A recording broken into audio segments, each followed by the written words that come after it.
A long time ago in a parking lot close to Daniel's apartment.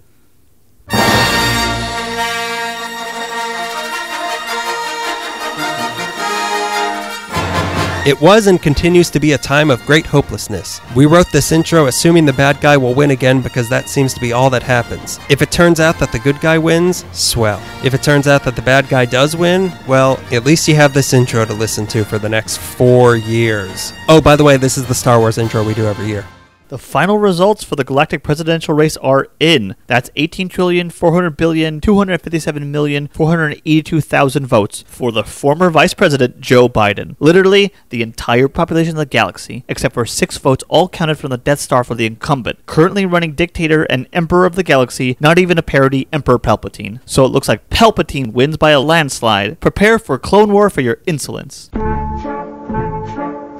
Ugh, another Clone War? This one's gonna be identical to the last one. Get it?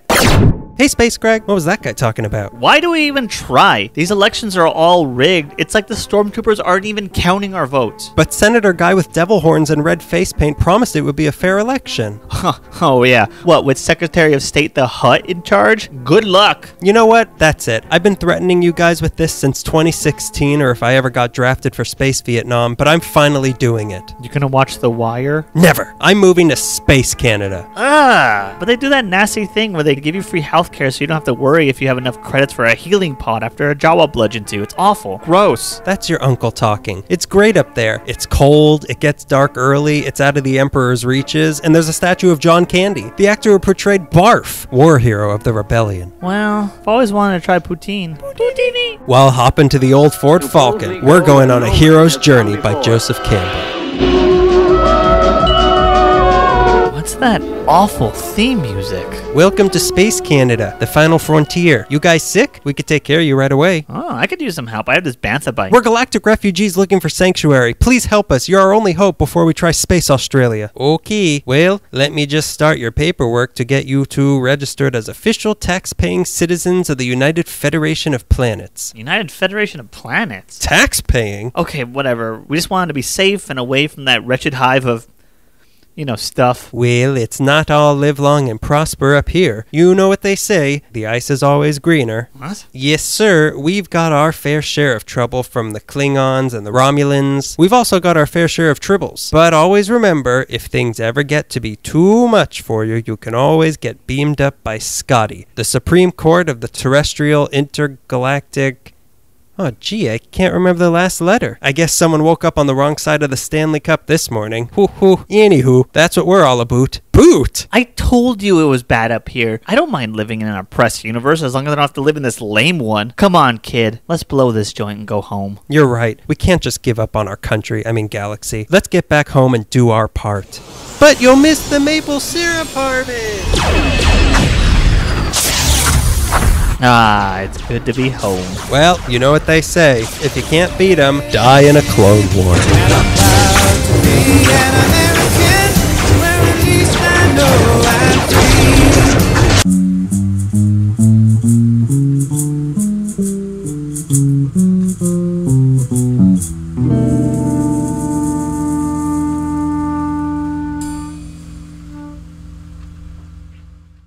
Episode 83 of LA Weekly started 5 seconds ago. The podcast that'll have you saying, "Why are you mean to Canada?" Oh yeah, I forgot about that.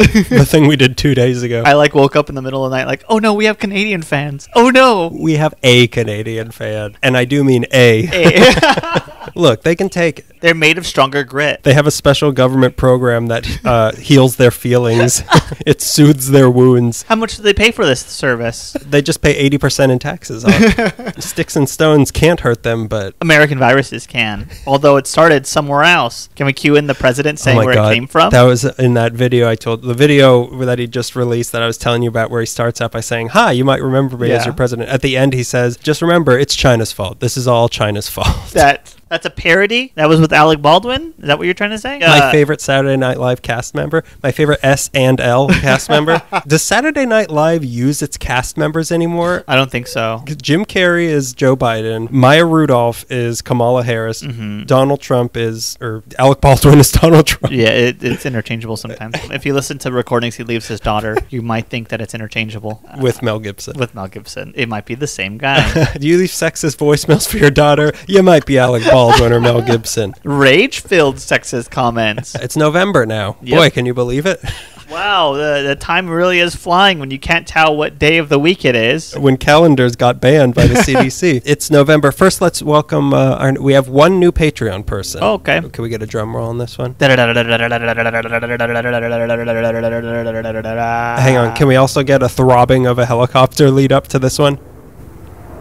I ask for drum rolls when it's someone who's related to you. This month, it's Lisa Galvan. Ah, Nina. Hi, Nina. Is that what you call her? Yeah. That's cute. What can I call her? Lisa Galvan. Yeah. Patreon supporter Lisa Galvan. Yeah, that's Greg's aunt. Yeah. Is Nina. My godmother. Oh, really? Yeah. You can have godparents who are related to you? Yeah, keep it close to the cuff, you know?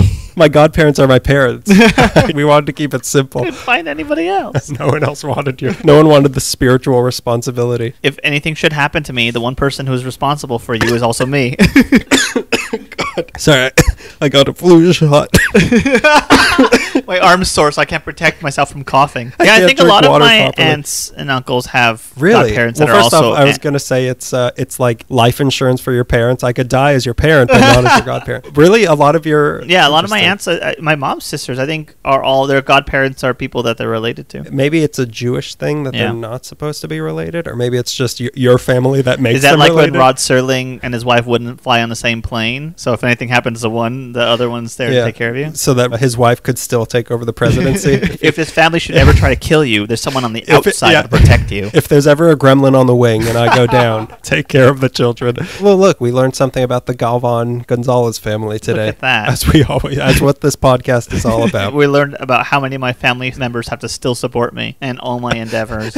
It takes a family. It's November now. Let's talk about our thing of the month from Okay. last month. Do you have something? It's been quite a month. I totally forgot about this, but I'm sure that I do. Why don't you go first, and I'm going to go on my phone for a completely different reason. Well, Greg isn't listening to me. I do this every year where in the November thing of the month, it's always something from October that's Halloween related that Right. doesn't apply anymore by November. But this time, it still doesn't apply. Oh, wow. But you managed to pull that off. I'm recommending you write this down for next year. Keep this on your bookmarks bar. The listings of all the haunts and mazes, although there's no mazes this year. Yes. There's a couple that There's a probably couple, aren't safe and to you do. know what? I salute their perseverance and their valiance in this time of need. An American service by letting us walk through their chupacabra maze. Hey, yeah, okay? You say it with the tone? Yeah. It's a spooky tone.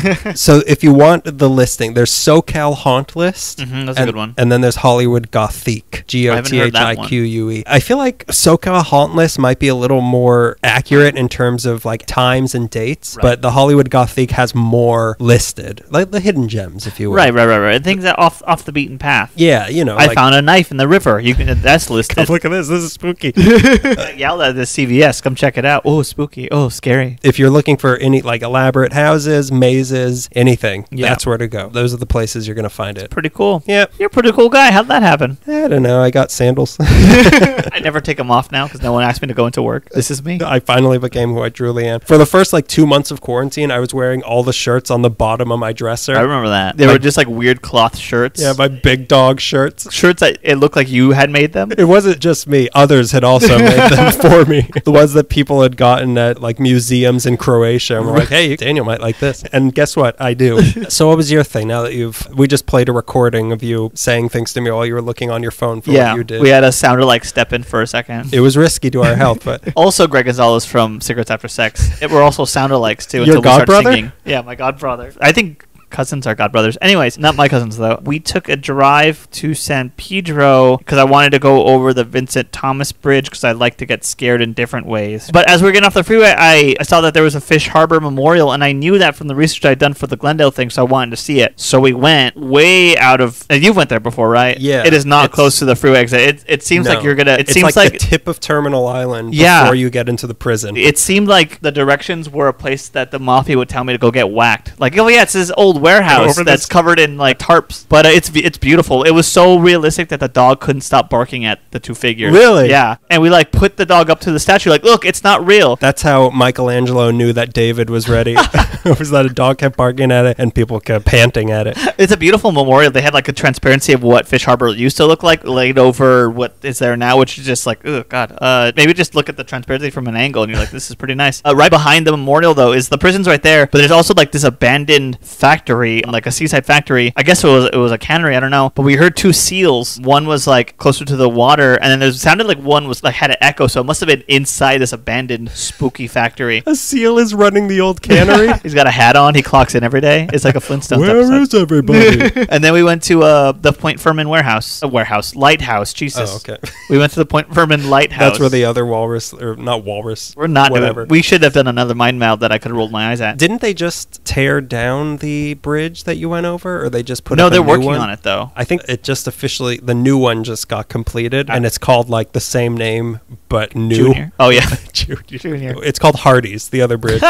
There was one bridge that we couldn't go on, but we still managed to go, I think, on like two other bridges. There's a lot of bridges It's there. a scary bridge, though. Yeah, terrifying. It's really... I want to say that's the only bridge in Los Angeles that goes over a body of water. Yeah, that I could think of. And it's anywhere that's terrifying, but when you're in Los Angeles and don't have much experience going over a bridge over maybe troubled waters... I look down at the water's not easy. No, it's terrifying. Yeah, it's a really I hate scary driving drive, over and you bridges. think every single... It's like going on a roller coaster where every time I'm like, I'm totally fine with this. And then like, as you enter, like as Yeah. you take the seat, you're Once like, the ride started. Oh no, I don't want to do this anymore. But yeah, like the Golden Gate Bridge doesn't scare me, but there's one to get to like the Bay Bridge. That's the one to get to like Berkeley. That one scared me because it was like, this one's kind of rickety. That's how I feel about the San Pedro. The It's kinda wooden rickety. Bay Bridge. Oh, you go to like Disneyland, like everything's fine. Then you go to like a carnival around your house, and you're like, oh boy, who built this? Why do we have to get into that? But I love those old carnival rides. too, yeah. But no one ever wants to go on them with me. You found your you found your buddy. I'll Let's do it go. every single time. Right, this carnival that's going on right now. Let's go. The carnival they're having in Sturgis. I know that we said we can't be within 6 feet, but do you want to go on a Ferris with me? How about we're in separate carts of the Ferris wheel? What?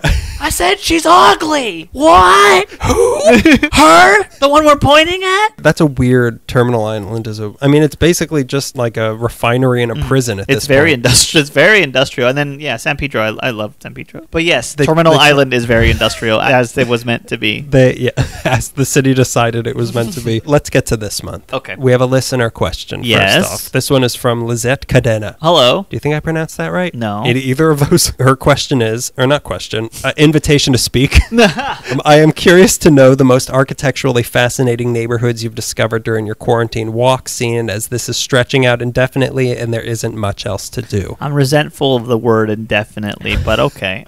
I'm resentful, but I have accepted. I have accepted it. That- I'm not mad at you. I'm mad at the situation. Architecturally, what was the other word? Architecturally fascinating. Oh, okay. Hang on, let me check my dictionary. I found a few. One of the places that I went to recently is Hancock Park. I was about to say Hancock Park. Have you been walking around there? Not recently. I used to walk there a little bit more, but I love it. Really nice. Yeah. First off, I mean, just like everywhere else in the city, there's like 2 houses on every block that Yeah, are for yeah, sale because no one can afford. Only the much richer can afford Yes. to live here now. But those houses are so nice. Yeah. Some of them are. I mean, obviously they're like $15 million, but Yeah. there was one that's for sale that looked like every haunted house, but cozy, like the old dark house. Oh, right. Yeah, like Old Dark House. Like, oh god, they're Yeah. so nice, and there's so many different styles around that neighborhood. We went to the house from War Games. Oh we, my We God. went to the house from Matthew Broderick's wrote War Games? War the place Games? where Matthew Broderick almost started World War III. Yeah, and then we went to the house from Whatever Happened to Baby Jane. I didn't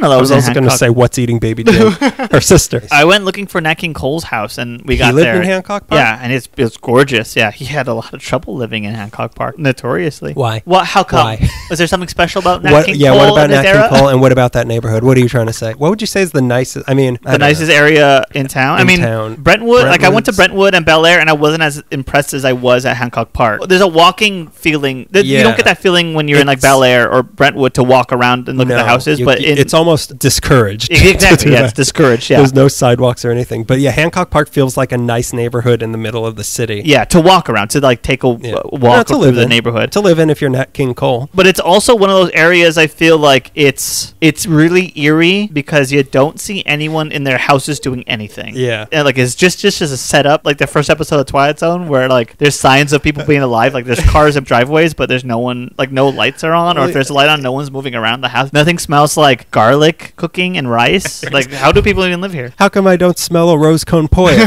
We saw like one person coming out of his house to let a maintenance person out of his jeez, house. yeah. But yeah, there's nobody else around, which is weird. Like, why aren't you walking around in this beautiful neighborhood Yeah. that you live in? That you live in, yeah. That's why Nat King Cole left. That's the only reason. And he moved his entire family into the Capitol Record Building. That's why. And now his face is stuck on the side of it. I have a few more neighborhoods, but what are some of yours? I've been driving around a lot of areas, but like I'm always fascinated by Venice Beach and the Venice Beach houses, kind of smaller, especially near the canals, because they're just like so unique to LA. Like Santa Monica doesn't have like houses like that. Well, maybe they do, and I'm not as familiar. But like I feel like I drive around I call it the innards of Venice Beach a little bit more. Yeah, the canal area is, but those are all kind of like 3-tiered sort of houses, Right. which are like they're nice beach houses, but in terms of like a cozy house, it's not really for me. I feel like there's a lot of cozy houses that are just like I don't use the word shack, but there's like There's this place SHAQ. that sells hot dogs on sticks right by the water. I think that there's a lot of really good just like small little houses that look like,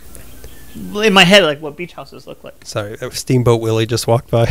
On his way to becoming a multimillionaire. Who needs boats? Yeah, who needs boats? There's that one house that's like a castle, and there's like skeletons and stuff all over it. I have no idea what you're talking about. All right. There's some weird, whatever. It's Whatever. Halloween, and now people are just going to think I'm describing a house that's A decorated for dream Halloween. I had. I'm here in my micro. But now. I swear to God, this is a year-round thing. One of my other ones is Toluca Lake. That's another really nice neighborhood of Yeah. just unattainable wealth. Yeah, yeah. Like Amelia Earhart's house, which is right across the street from Frank Sinatra's house. West Adams houses are really nice. Whatever's Yeah. still around. I think a lot of them are in those gated communities. I think a lot of the older houses, but it's still a nice area. Those houses are also nice by USC. Yeah, those are and, nice like, houses. Exposition Park. Again, talk about areas Nat King Cole wouldn't have been welcomed in. These are all, we're just describing historically white, racist neighborhoods. Another one around here, I had never really been around that much, is the Chandler Estates. It's another kind of just mansion-y sort of area Yeah. of old, huge houses from the days when there was just a ton of room in the valley. Also, the area in Northridge by the Salomon House is really good. Right. 60s and 70s valley houses. Former ranches too. Yeah. Lucy and Desi's ranch was around there. Desi Lou. Harpo Marks, I think. Harpo Marks. But like, I wouldn't really want to live there because it's like your mom's house. It takes like 40 minutes to get Your to mom's. the freeway. I mean, your grandmom's house, or not your How dare your you. godmom's house. Those houses are so much property. They're very cozy houses. But one neighborhood I had never been to before that I discovered during the quarantine, I discovered it.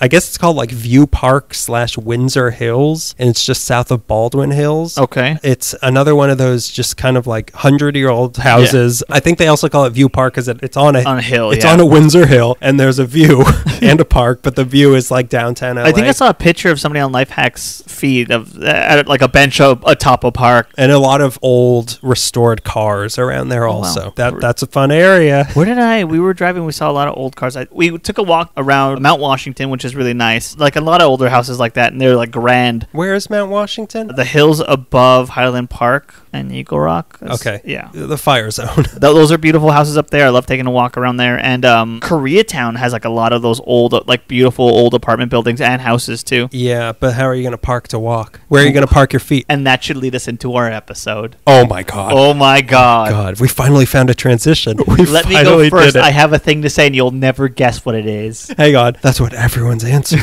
Everyone has something to say about that. This episode, this is all about you, dear Yeah, listeners. you This did is- it. Thank it's you all for so so you. much for your hard work. Earn this. I think there's another mosquito. Probably. Trying to give me a flu shot. So we asked you, Can you believe it? the plebes, we asked all of you, what is one thing that annoys you most in Los Angeles? And sure, it started out with some maybe offensive stuff. Yeah, highly offensive, yeah. But then once we got more specific, we got a lot of really good answers. But we have a few first. Who wants to go first? I like to go first. Actually, I just decided I want to go first. 5149, I gotta go first. Oh, no. I shouldn't have bargained with that bag of M&Ms you had. I sold my controlling interest. This is not in any particular order. It's just like a segue. No parking in Koreatown. Yeah, I mean, we've Frustrating. talked about it a million times, Yeah. but it's still a problem. Yeah, and it's not crazy. a joke. It's really bad. The times that I've found parking in under 15 minutes have been like the 3 miracles I got in my life were finding parking in Koreatown in less than 15 minutes. It's bad. It's really bad. It's almost easier to park on like Western, which is the big like main drag, and then pay for it and then walk to wherever you have to go. That's where you lost me. Like, why is it because there's so many apartment buildings there? With no parking, like no parking on their own. You know, you have 50 units and then no parking, and everybody, you know, you could have like and one visitor spot. And me and my 3 roommates, and each one of you has their own car. It's atrocious. Yeah, it's horrible. And it's not even like the metro is that accessible, which we'll also get into. But it's not like it takes you everywhere. I don't know. Not a good situation, but a fun place to be. Although I hear everything's closing there, like day by day. There's more restaurants closing. So maybe those spots will open up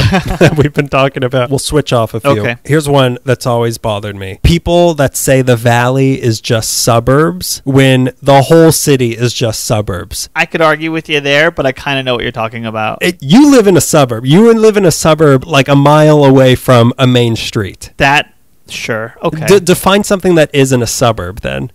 Because to me, like Hancock Park feels like a suburb within Hollywood. It's Hollywood, and then there's a suburb inside of Hollywood. Like Los Angeles feels to me just like a bunch of different suburbs connected. I think what you mean is residential areas. I don't always think of those as suburbs. Okay. Like when I think of suburbs, I think of like Hacienda Heights or like the Valley. To me, if someone said it's suburbs, yeah, but also like at some point, every main street became industrial. Obviously, there's an industrial area to the Valley. There's a lot, actually. Everything below Chatsworth. I guess you're right, but I wouldn't say that everything's a suburb that is residential. Okay, obviously not all. Well, but then what were we just talking about? Pacific Palisades or Bel Air or Brentwood or whatever. Yeah. Like those are suburbs because there's nothing there. Would you say Sherman Oaks is a suburb? No, I wouldn't. Really? I mean, Ventura Boulevard is right here. But then you go to like Granada Hills, which people will say that's a suburb, and there's like a main area of Granada Hills also. So then what is a suburb exactly? I don't get it. And why are they putting down the Valley for being suburbs when you go to Echo Park and like, yeah, there's Sunset or whatever, but you go a mile up and it's just houses and like a coffee shop. I have a lot of freeways around me, and I always think, well, that's why I'm not a suburb, is because the freeways are all around me. Okay. Freeways rule everything around me, as you've always said. Freem. I have Dodger Stadium. I have a giant, well, I don't know. So yeah, now you have me wondering what is a suburb and what's just a residential area and what differentiates the two. I mean, Dodger Stadium is a baseball stadium in the middle of a suburbs, kind of. No, because Chinatown's right there, and Chinatown is not a suburb. Chinatown isn't a suburb. Downtown LA is not a suburb, obviously. I feel like we've lost the grip of what a suburb is to answer this question. That's what I'm trying to get to. Like, I think there's a distinction between what a neighborhood is and a suburb, but I wouldn't know. Yeah, I don't know how to explain it. I feel like they're interchangeable. I could just feel it. They're interchangeable, but I don't know. Like, Burbank is a suburb, right? Burbank is like the epitome of small town America. Right. But then you have Magnolia Boulevard. You have that downtown area. Right. Is that a suburb? But every suburb has a mall main drag? Yeah. So then what's a suburb? I don't know. But there's also the Burbank Airport, so is it really a suburb? The point of a suburb is to get away from all the noise of downtown, but then in LA, I guess they just brought the noise to the suburbs because it's like, well, I don't want to have... I work at a factory, and it's too far, and it's a factory that makes a lot of money, so they built another one, and luckily for me, they built it right next to my house in the suburbs. Lucky me. I live next to a factory. I'm a walrus on Terminal Island. See, it's weird because Burbank, I think of it as a suburb, but the airport's there, and there's also like huge industrial... There certainly is, but like who would ever argue that Burbank is an urban part of town? Nobody. Or an industrial part of town. Industrial part of town. I mean, that I would argue more than before I would say that Burbank is an urban part of town, like an urban city. I guess in my head it's like, well, there's skyscrapers and there's like a business There's district. a hotel that's really big. Yeah. Suburbs, I've always thought, well, that's where rich white families live. I feel like so here we go. But then you look at East LA where it's mostly not white, but it's certainly a suburb in like parts parts of Boyle Heights and El Monte or whatever, like those are suburbs. Those are obviously suburbs. Yeah, I've called Downey and Southgate suburbs before, but I'm sure people But they're not always white, me. so I don't know what it means anymore. I feel like we could get stuck on this for the next 2 hours, which will be a 2-hour episode. This is our entire podcast is just this now. This was all a trick. We asked for all of these answers from people, and then we give one answer and just get stuck on it. Okay, do you have another one? Yeah, I don't even have to look. Okay, when I say the 405, it's not just the 405. It's not just the freeway and the traffic. It's crossing from one side to another either way at any point in time, because I have literally tried to, like on any street, Wilshire, Santa Monica, Pico, Olympic, anything that's connected to the 405, trying to get from one side of it to the other is almost as hard as just sitting on the 405. You mean like going from Santa Monica to Westwood on Wilshire? Yes, on Wilshire, yeah. It's pretty bad. That's how bad that freeway is crossing the boundary is hard. It has traffic runoff and bleeding trying over. To, like, I always liked my navigational prowess. I think that I can outmaneuver any traffic. You can't outmaneuver the 405. You can't do the 405 because there's just dead end streets, and they're all, some go nowhere, some will just take you in a loop. Like it's maddening. I feel like Santa Monica is the worst of the ways to get across it. Yeah. Oh my god, the intersection of Sepulveda and Ventura. That's another bad one. Oh my god, if you're trying to get to work at any time before 9 a.m. or any time after 3 p.m., you'll be stuck at that light for like 20 minutes. You'll be seeing the light you need to cross from 4 lights away, and you're thinking, once I pass that light, I can make a right, I can go over the Sepulveda Pass, and you're just sitting there. Every green to red that you see that you don't get to pass is another furlough day you're going to get at your job. And there's no like smart way to get around it. I'm on this side, I need to get to that side. And the smart ways that there are to get around it, everyone knows those smart ways, so they're not smart anymore. Yeah, they're not. Exactly. Oh, yeah. Ways ruined Echo Park, I think. Oh, there's so many little cool suburb? nooks and crannies. It's not a suburb anymore? Or with what? No. You live next to an elementary school. It's clearly a suburb. I live next to 2 elementary schools. No, I live at elementary school and a daycare center, but I also have a hipster trash spot right cat corner to my house. So my next one, it involves the valley. It's as if I have some sort of weird defensiveness about the valley. It's really sad, actually. I think it's pretty cool. I wouldn't defend anything as much as you defend the valley. I think it's a sign of personal strength, for sure. People saying the valley or LA as if the valley isn't part of LA. Right, That always bothers me. Yeah, it's weird because growing up, before I got familiar with the valley, it was like, the valley, like you like cross a barrier. And I used to think it was a county line, but there's no county line. You're right. It's part all of Los Angeles. Part of Los Angeles. Because when people use it to refer, because it's always used disparagingly, like, go to the valley or we'll be in LA. And when you say, we'll be in LA, and you're talking about Santa Monica, which is not, it's LA County even, but like, unless you're talking about downtown Los Angeles, I think it's crazy to try to pass off like, I'm in LA, I'm in Brentwood. Yeah. That's almost like historically thought of as LA. I think that within the last 10 years, maybe there's been like more distinctions of like, I'm on the west side. I'm in like again, another thing of like, I'm on the east side, I'm in Los Feliz. That I don't like. Or maybe that could be east side, but it's not East LA. People say East LA. I'm in East LA. You know East Hollywood? I'm at the Pantages. I'm in East LA. The valley is a giant crazy thing. Even when you're in the valley, I'm sure you talk about other parts of the valley disparagingly.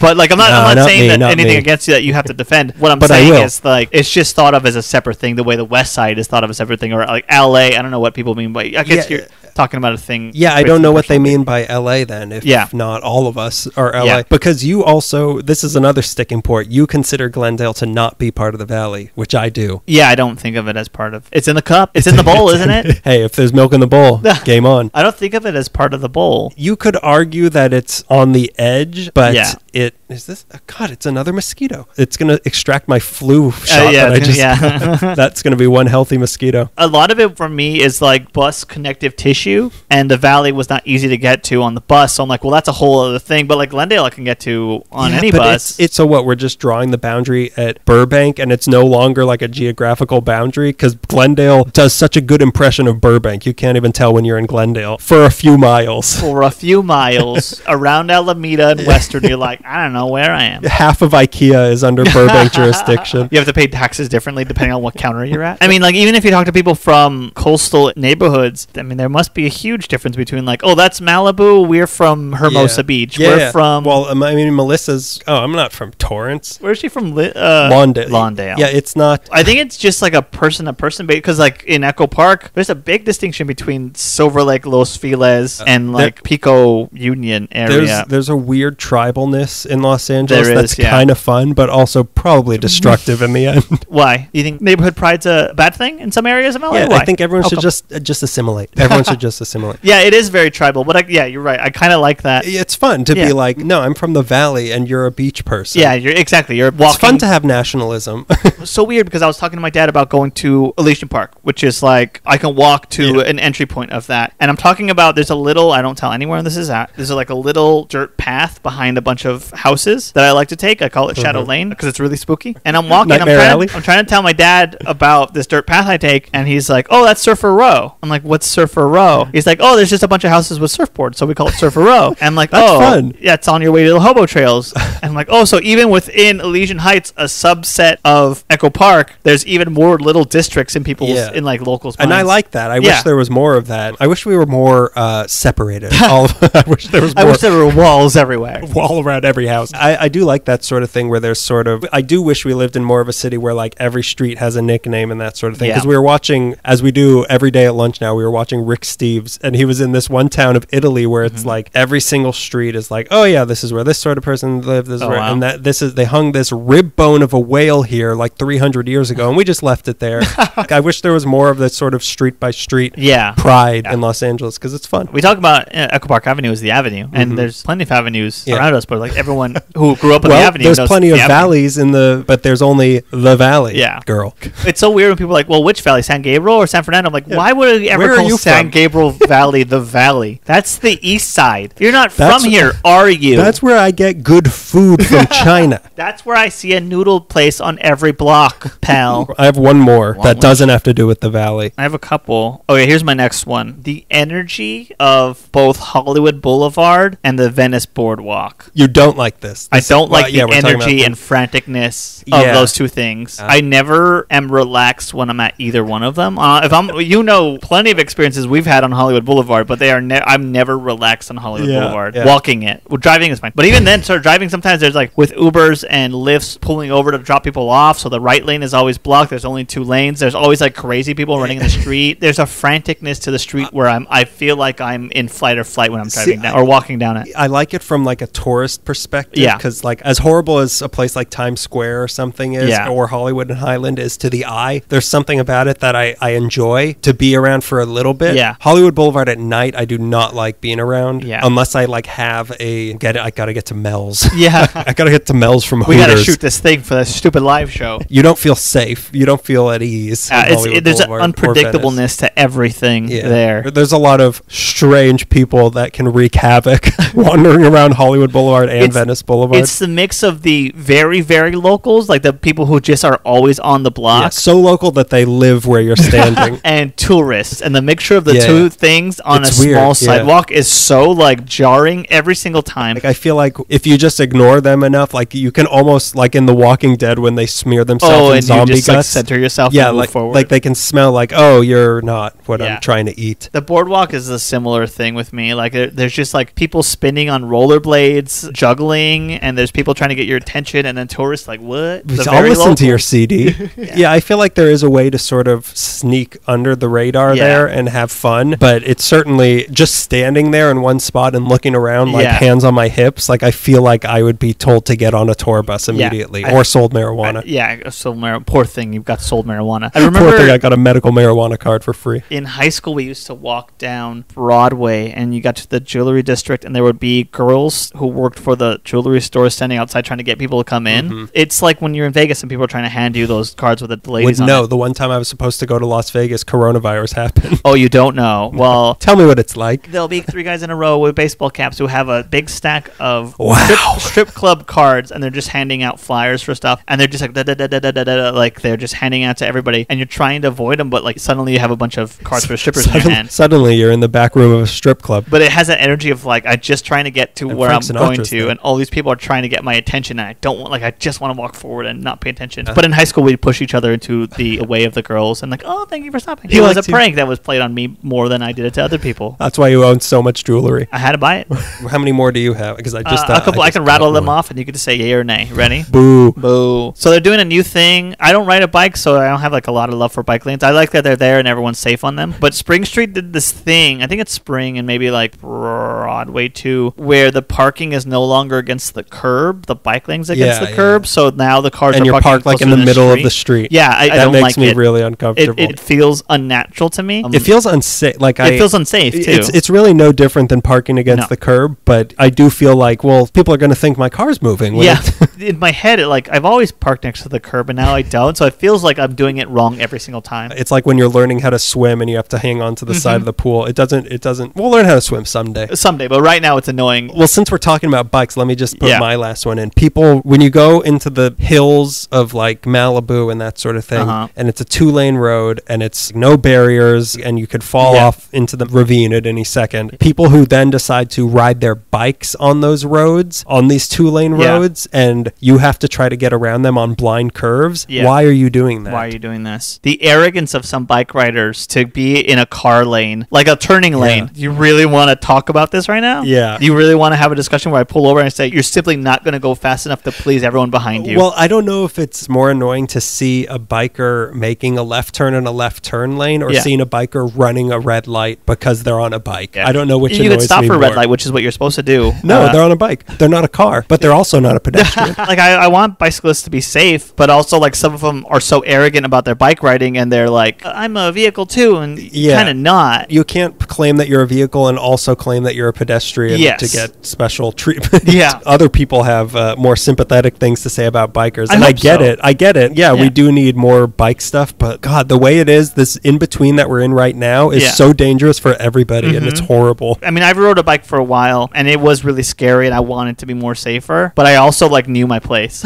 I didn't get in the way of the car. I didn't be like, I have as much right to be in this freeway lane as you do. I know that you're all going 60 miles per hour, but I think I have a helmet on. And I should be. I think I'm pretty safe. What else you got? Parking restrictions in rich areas, i.e. Beverly Hills, the Fairfax area. My brother used to live in Little Ethiopia, and just parking there, I got so many tickets because I'm like, oh no, I've been here for more than 2 hours. Yeah. But the permit parking, I get it for residents, but for visitors, come on. Maybe there should be like how they have resident parking. Yeah. We should get visitor placards yeah. to be like, hey, I'm just an innocent visitor. Please have mercy on me. Other people commented on this sort of thing that we'll get to. But yeah, parking, it's going to be a constant theme in this episode. Parking is horrible, car-related. but I'll be damned if I ride a bike that's easy to park anywhere. I'll be damned if I learn how to ride a bike after 32 years. I think my last thing is people who are from LA, their families are from LA, and they still are not curious about history of things. Yeah. Hey, from a standpoint of trying to get more people to listen to this podcast, of course, that's the biggest annoyance in my life. Because even when I wasn't, the podcast, I think for both of us was an excuse to start looking into stuff. So we both didn't know. I mean, we learned a lot after we started, but I was also like, who's the mayor?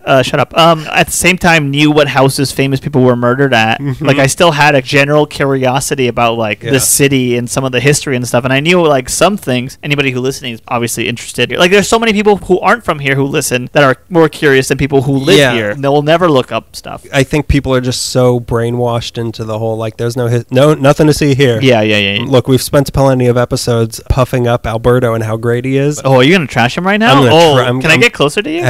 Please hold my hand while I trash Alberto. Time to rake him through the tea or whatever kids say. Yeah, that's it. Whatever TikTok says. You clearly drink tea. He born and raised here. Family's from, well, actually, I don't know where his family's from. I thought one of his parents were Filipino for the longest time because I thought he told me one of his parents were Filipino. Yeah. And then I think I brought up your Filipino heritage. Hey, it's yeah, what? But he's lived here his whole life, and he thought that anything east of the 405 is no longer the valley, inside the valley. North Hollywood, Burbank, Glendale, he thought was not part of the valley. Right. He thought Sherman Oaks was not part of the valley, Weird. which is crazy. So there's a lot of people who woefully ignorant, like my good friends. Now, look, I apologize for I am spilling the rake or whatever the cranberry juice guy told me to say. When you're not curious about it, it's weird. What do you occupy your time with? What do you're really not curious about? But that goes back to, I think people would be more into it if there was more that's Surfer Row, this is whatever offensive, this is Bum Street or whatever offensive Hobo Trails, because the railroad is right around the corner. That's why. Where the hobos live. I think if there was more of that, there would be more pride. Yeah. But there isn't. Now that we've spent, 40 minutes talking about our thing that we thought was, we gave no answer to, let's get to what all of you, beautiful people, beautiful. I can't wait to hear your beautiful words that I'm going to mangle. The sound of a shredder. Can't wait to hear what all of you thought. I tried to arrange them a little bit of similar things together, but I didn't put that much effort into it because, hey, we Sounds didn't like you. research. Hang on. I have one new thing that annoys me. Greg's needling. Greg's negging. Greg's spilling too much tea on me. He's having a wet t-shirt contest. So this first one is from Shez on Instagram. Hey, Shez. I can't believe you're chewing gum into the microphone now. This is disgusting. Why? So his is, my least favorite thing about LA that isn't rent prices is how the city and the people treat sidewalks. The sidewalks range from okay to crummy to obstacle course to absent. They're already pretty inaccessible for people with disabilities. However, people still choose to ride their bikes on sidewalks or park their cars on them, even though many people are unable to jump out of the way of a bike at a moment's notice. Likewise, not everyone is mobile enough to shimmy around a parked car on the sidewalk. Also, I don't like that the valley isn't as cheesy, gaudy, dirty, and cheap anymore. I miss that and the ample parking. What do you have to say about the Valley thing? It's pretty cheesy. Gaudy, it's mildly gaudy. It's a spicy meatball. It's like Mama used to make. When you talked about cheesy Valley, do you mean like 70s, 80s America, clowns that sell liquor, roller rinks, bowling alleys everywhere, and it feeling like a white suburb in the middle of America, but it's somehow run by the sons and daughters of Hollywood people? Is that what cheesy means? No, that's the acronym for cheesy. I will say that it doesn't feel quite as cheap anymore as it used to be. I mean, I guess it's still cheaper, but not cheap. Gaudy, dirty, and cheesy, which are the three missing dwarves. We know what they're doing. They're living in the valley. Yeah. Your Woody Allen sound. My canceled Jewish comedian sound. That's his generic Halloween costume they sell him now. Canceled Jewish comedian. It could be anyone. Woody Allen, Louis C.K., Bill Cosby. I don't know. Would you say? I mean, it's certainly cooler, I guess, now. Yeah. Ventura Boulevard and Woodland Hills are cooler. sort of I mean, not that they ever really were not sanitized, but it does feel like more of a mall, maybe. It feels like the sort of E.T. Bad News Bears growing up is not something that I was familiar with, but it seems like that's gone. If that was a thing that you ever experienced, was like the childhood of. Well, when I used to swear at Robert Matthau. Walter Matthau. Robert Matthau. I think of Robert Altman.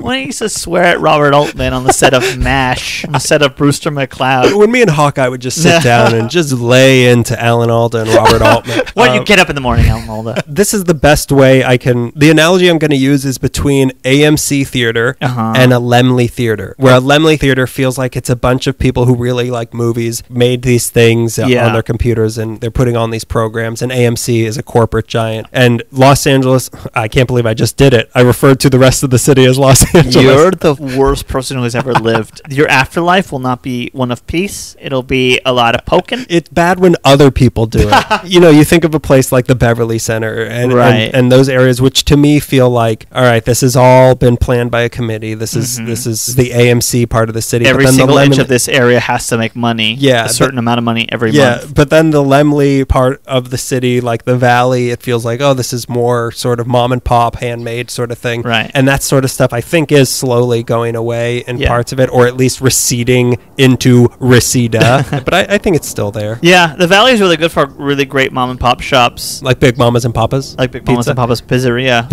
Where we went into and asked, do you sell pizza by the slices? To which the owner didn't say anything, but pointed to a picture on the wall of a generic kid eating a slice of pizza, which could have been pulled from a pizza pie. I thought we asked him how big they were, and he pointed to the thing. Was I thinking differently? Yeah, maybe he was pointing at how big. I feel like how big is a slice, and he pointed to a photo on the wall of a kid. I'm like, is that to scale? The kid's way bigger than me. One of the two scenarios. I don't forget which one happened. We asked him a question, and he pointed to a picture photo on the wall. That obviously was not from this restaurant. Yeah. It wasn't a photo hanging on the wall. It was like a fresco. Mural. Yeah, it was like a child eating a slice of pizza. It was on the wall. It was the wall. The photo was the wall. Yeah, day one of Big Mama and Papa Tree. If anyone has a question, point to the picture of the kid eating pizza. But let's get to the other part of that guy's question about the sidewalks. I just went to an area and I can't remember what it was. I was telling Ada, I'm like, my beautiful girlfriend. I was telling Ada, my god girlfriend. The sidewalks are giant. I forget where we were, but it was like the widest sidewalk I've ever been on, and I was loving it. I'm like looking, I was like dancing from side to side. Yeah, like downtown sidewalks sidewalks are so cramped. The size of the sidewalk, and if there even are sidewalks, shows you what that neighborhood thinks about should you be walking around here or not. Right. Because the really, like, you know, Pacific Palisades and that sort of thing don't have sidewalks. Yes. Bikes on sidewalks drive me crazy. Do they? Especially now during coronavirus when, like, you're walking around, you might not have, if there's nobody around, you might not have your mask up, and then all of a sudden, this has happened. There's a biker right behind us. Yeah. Why are you on the side? Like, you can't have, again, you can't have it both ways. You can't be a pedestrian and a car. If you have a bike lane or just you're going to ride on the street, like, you can't be riding down the sidewalk. That bothers me a lot. But also, yeah, some sidewalks are god awful with, like, tree roots. I like the tree roots tearing up the sidewalk. I'm a big fan of that. It's all fun and games for you and me, Fred Astaire and Ginger Rogers. But yeah, like, if you're in a wheelchair or have trouble walking, like, how are you going to go past this giant oak tree that just ripped up the entire sidewalk? The variance in sidewalks from area to area is always a little bit, not only wide, but like how tall. Like, I remember being a kid, being in Burbank by the Betty Davis Park, and like it was up as a kid was like up to my knee. I'm like, this is crazy. Well, like, some of them do are they want me walking on the sidewalk. I gotta like people used to be so much bigger the back then. Didn't we learn that some of those are for like movie? They're specifically made because movies were filmed there, like with the bar where the It's Always Sunny in Philadelphia bar, right? And the sidewalks are like 4 feet tall because the camera crews can all be down there filming. Oh, okay. So I think some of them are tall for that reason. I think some of them have to do with water or I don't know, knee health. I don't know. It is weird. There should probably be a little bit more of a standardization on sidewalks. I agree. And if I'm elected mayor, that's going to be the only thing I do before I'm assassinated. My fascist reign will be towards sidewalks only. Where the sidewalk ends? Never.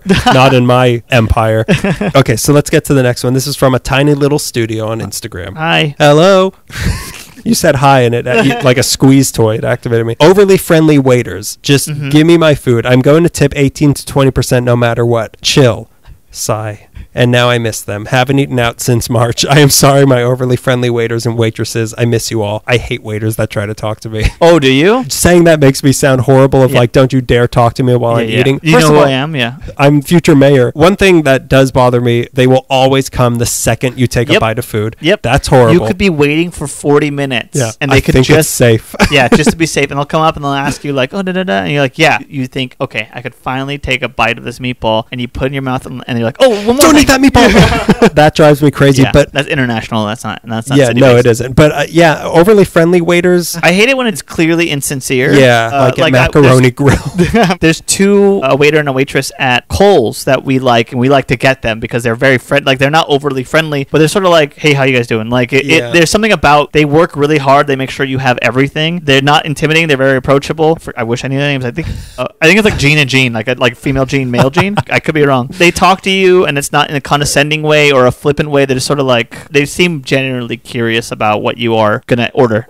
First of all waiters are known to me as the hand that feeds me. There's one place that they closed down, but my family used to go there for years, and I really liked it. And this is the only place I'll tolerate overly friendly waiters because for some reason at one point they decided like we're gonna tell jokes. Oh, we're gonna tell jokes to everybody. You're eating on Jungle Cruise. Well, oh boy, is that a walrus? A walrus in the Jungle Cruise. Well, the only animal I can think of today is a walrus. Yeah, it would be like you'd sit down, and it was. I can't tell if it was like a meta thing of like we're purposely telling bad jokes, but it would be like this one was kind of funny. He'd give me a straw and say that was the last straw. But there were others that. Is that your comedy hero? It was that waiter, George Carlin. Oh yeah, that's the name of the place. It was called the Comedy Store. Paying off a debt he owed. They would always do that, but that sort of became the charm of the place. But then you get to a place like what was the place where the waiters were purposely mean to you? I always thought it was Buca de Beppo, but it wasn't. They're just mean to you. They were just mean. But the place where you're doing Italian hands right now. Is it an Italian place? I forget the name of the restaurant now, but their whole thing was that they were purposely mean to you. And I have a vivid memory from my childhood. I'm like 7 years old, and I looked through a window in the place, and a waiter gave me the middle finger, and I was 7 years old, and she was probably employee of the month. That's excessive, but also really funny. I forget what they were called. It's like a guy's name, like Norman Ashby or something like. It's like a weird name like that. Anyway, I don't like places with shtick. Shtick, yeah, you don't like shtick. I don't like. You like to dish shtick, but you can't take shtick. No, I'm a real shtick in the mud when it comes to that. Is that a joke you heard at that restaurant? Yeah. Hang on, that was the last. That was the last shtick. The chick that broke the camel's back. Anyway, I remember being really young. We had two go-to places in Echo Park. Bodegons was one, and the other one was the Bright Spot, which is close to the Edendale Library. That was like my favorite Sunday breakfast place was the Bright Spot. Right. I couldn't wait to get older and go by myself. I remember thinking that. I had so many of those restaurants when I was a kid of thinking that. I can't wait to come here. That's our idea of growing up, is being alone at a restaurant. At a I diner. can't wait to be an adult so I don't have to be with my family. I sit at the counter alone. Just for one? Yeah. I think, are you okay at the counter? Absolutely. Hang on. Dreaming Do you about need a it. straw? But I remember at the Bright Spot, one of my first memories of gentrification was when the Bright Spot changed owners and the wait staff was really different. And a waiter sat down at the table with us to take our you've told me order. about And I that. thought, how you've broken You've a barrier. broken the fourth a wall. social barrier. This is And he the was just like a last- cool guy. And my dad doesn't like cool neat guys. And I don't like cool neat guys. That must be why he has a problem with me. Okay. Well, this is the last straw. Let's get to the next Yeah. one. I think we've taken down the service industry. Valley Haunts on Instagram says, lately I keep hearing people pronounce Los Angeles without the O in Los Angeles. So it just sounds like Los Angeles. That's At first weird. I thought, yeah, I'm not done. That was the last shtick. At first I thought it was just one lady on NPR, but then I heard my boss say it, then a good friend. It hurts my ears. I haven't heard anybody say that. It sounds like what they do on Oh Hello. That's what I would say. Is it George Yeah. St. Giglin Yeah. who's saying that? They were making fun of Upper East Side New York people, so it must be like and then this guy mentions NPR, so I'm guessing this is just sort of like a almost mid-Atlantic sort of thing, Okay. but like fake and annoying. I have never heard When this. I think about Mid-Atlantic, I always think like Los Angeles. Yeah, but this is just like a weird Mid-Pacific maybe? Yeah, okay. Los That's Angeles. just I've never Angeles. heard that before. No, that's a clear dig. I've never heard it, but I hate it. Valley Hans, hurt those people. We give you permission. Yeah, we give you permission to attack those people because they're doing it on purpose. Stand No by. one does that naturally. Stand down and stand Oh by. my God. Stand back and stand by. What the worst person I've ever heard of. Yeah, I know. Valley Haunts? No. Los Angeles. I don't know. I really don't like that. I would get mad too if I heard Yeah. that. Okay, so let's go to the next one. Melissa Zaffron, Nay Johnson from On the Couch Next to Me. She says, this is kind of what you were talking about, 2-hour parking limits in areas where you want to spend more time walking around. And it's always the nicer areas that only let you be there for 2 Yeah. hours. It's frustrating. Like if this is a city where we want people to, I guess they want you to pay for parking or whatever. But like if you want to make this place more accessible to exploration, which I haven't heard anyone say they have except us. How am but I going to rob this house in less than 2 hours? for me, that's as much time as I need to pick the lock. You said a word earlier. I'm going to reuse it. Discouraging. The only people allowed in our neighborhood I are used people who are going to... I used that word when we had our pre-show meeting. I kept telling you It was how more of dis- an attitude I had towards you and everything you say. I didn't quite say the word, as just embodied the Exuded word. it. It is discouraging and Yeah. it's annoying. Yeah, it's stressful. Like I want to go see this place. We have a 2-hour ticket. we can really explore this neighborhood. They're bringing back parking restrictions during coronavirus I know. already. So like what? Oh, we got tired of letting you guys get off the hook for Yeah, being well- home all day like we're making you. I know you guys have missed street cleaning for the last 8 months. I know the city has just looked filthy without the street cleaning. I mean, it's all just a scam. But then again, if you do live in that neighborhood, you don't want people just parking there for a week while they go on vacation or I get whatever. that. Maybe the restriction shouldn't be 2 hours. Maybe it should be... 3 or 4 hours. Yeah. Some places have like 10-hour parking where they know people park there and commute or whatever. Park there and commute. Park there and take public transportation. Yeah. That's also a commute. Yeah, that one at least like When it's people drive to work and then get out and take the bus to work. that's a much more friendly, city-friendly approach. Is like, yeah, you can park here for 10 hours, but Yeah. if this is past 10 hours, we're probably going to tow Greg. Yeah. That's what it says on the side. Comma Greg. 2-hour parking unless you're Greg, 30 minutes. Let's go to the next one because we have a ton of these and I feel like we've been talking for 4 hours. Yeah. Edwin Arzetta. Oh, a On- gentleman who just moved to an area with parking restrictions. Where'd he move? What's his address? What's his social security? He just moved by, I shouldn't say. He moved by the Formosa Cafe, which was pretty cool to Oh, pass okay. by. I helped him Interesting. move a bunch of stuff. And then we got pinks afterwards, and it was great. Well, I guess you can eat pinks with anyone you want these days. They'll just let anybody in. That isn't me. So Edwin Arzena, this traitor to my friendship with Greg on Instagram, you know, the guy who put the shtick in the mud, and the shtick that broke the shtick. He says people who kick crosswalk buttons and people who try to pass you up on streets where the right lane very clearly will be turning into street parking occupied by vehicles, specifically Wilton and Koreatown. First of all, the kicking the sidewalk, I do that now because of coronavirus. Right. I but- give it a top elbow. like I told him, I just Goku style. I just fly through the air. Bicycle kick from Mortal Kombat. I don't cross the street. I Hadouken the street.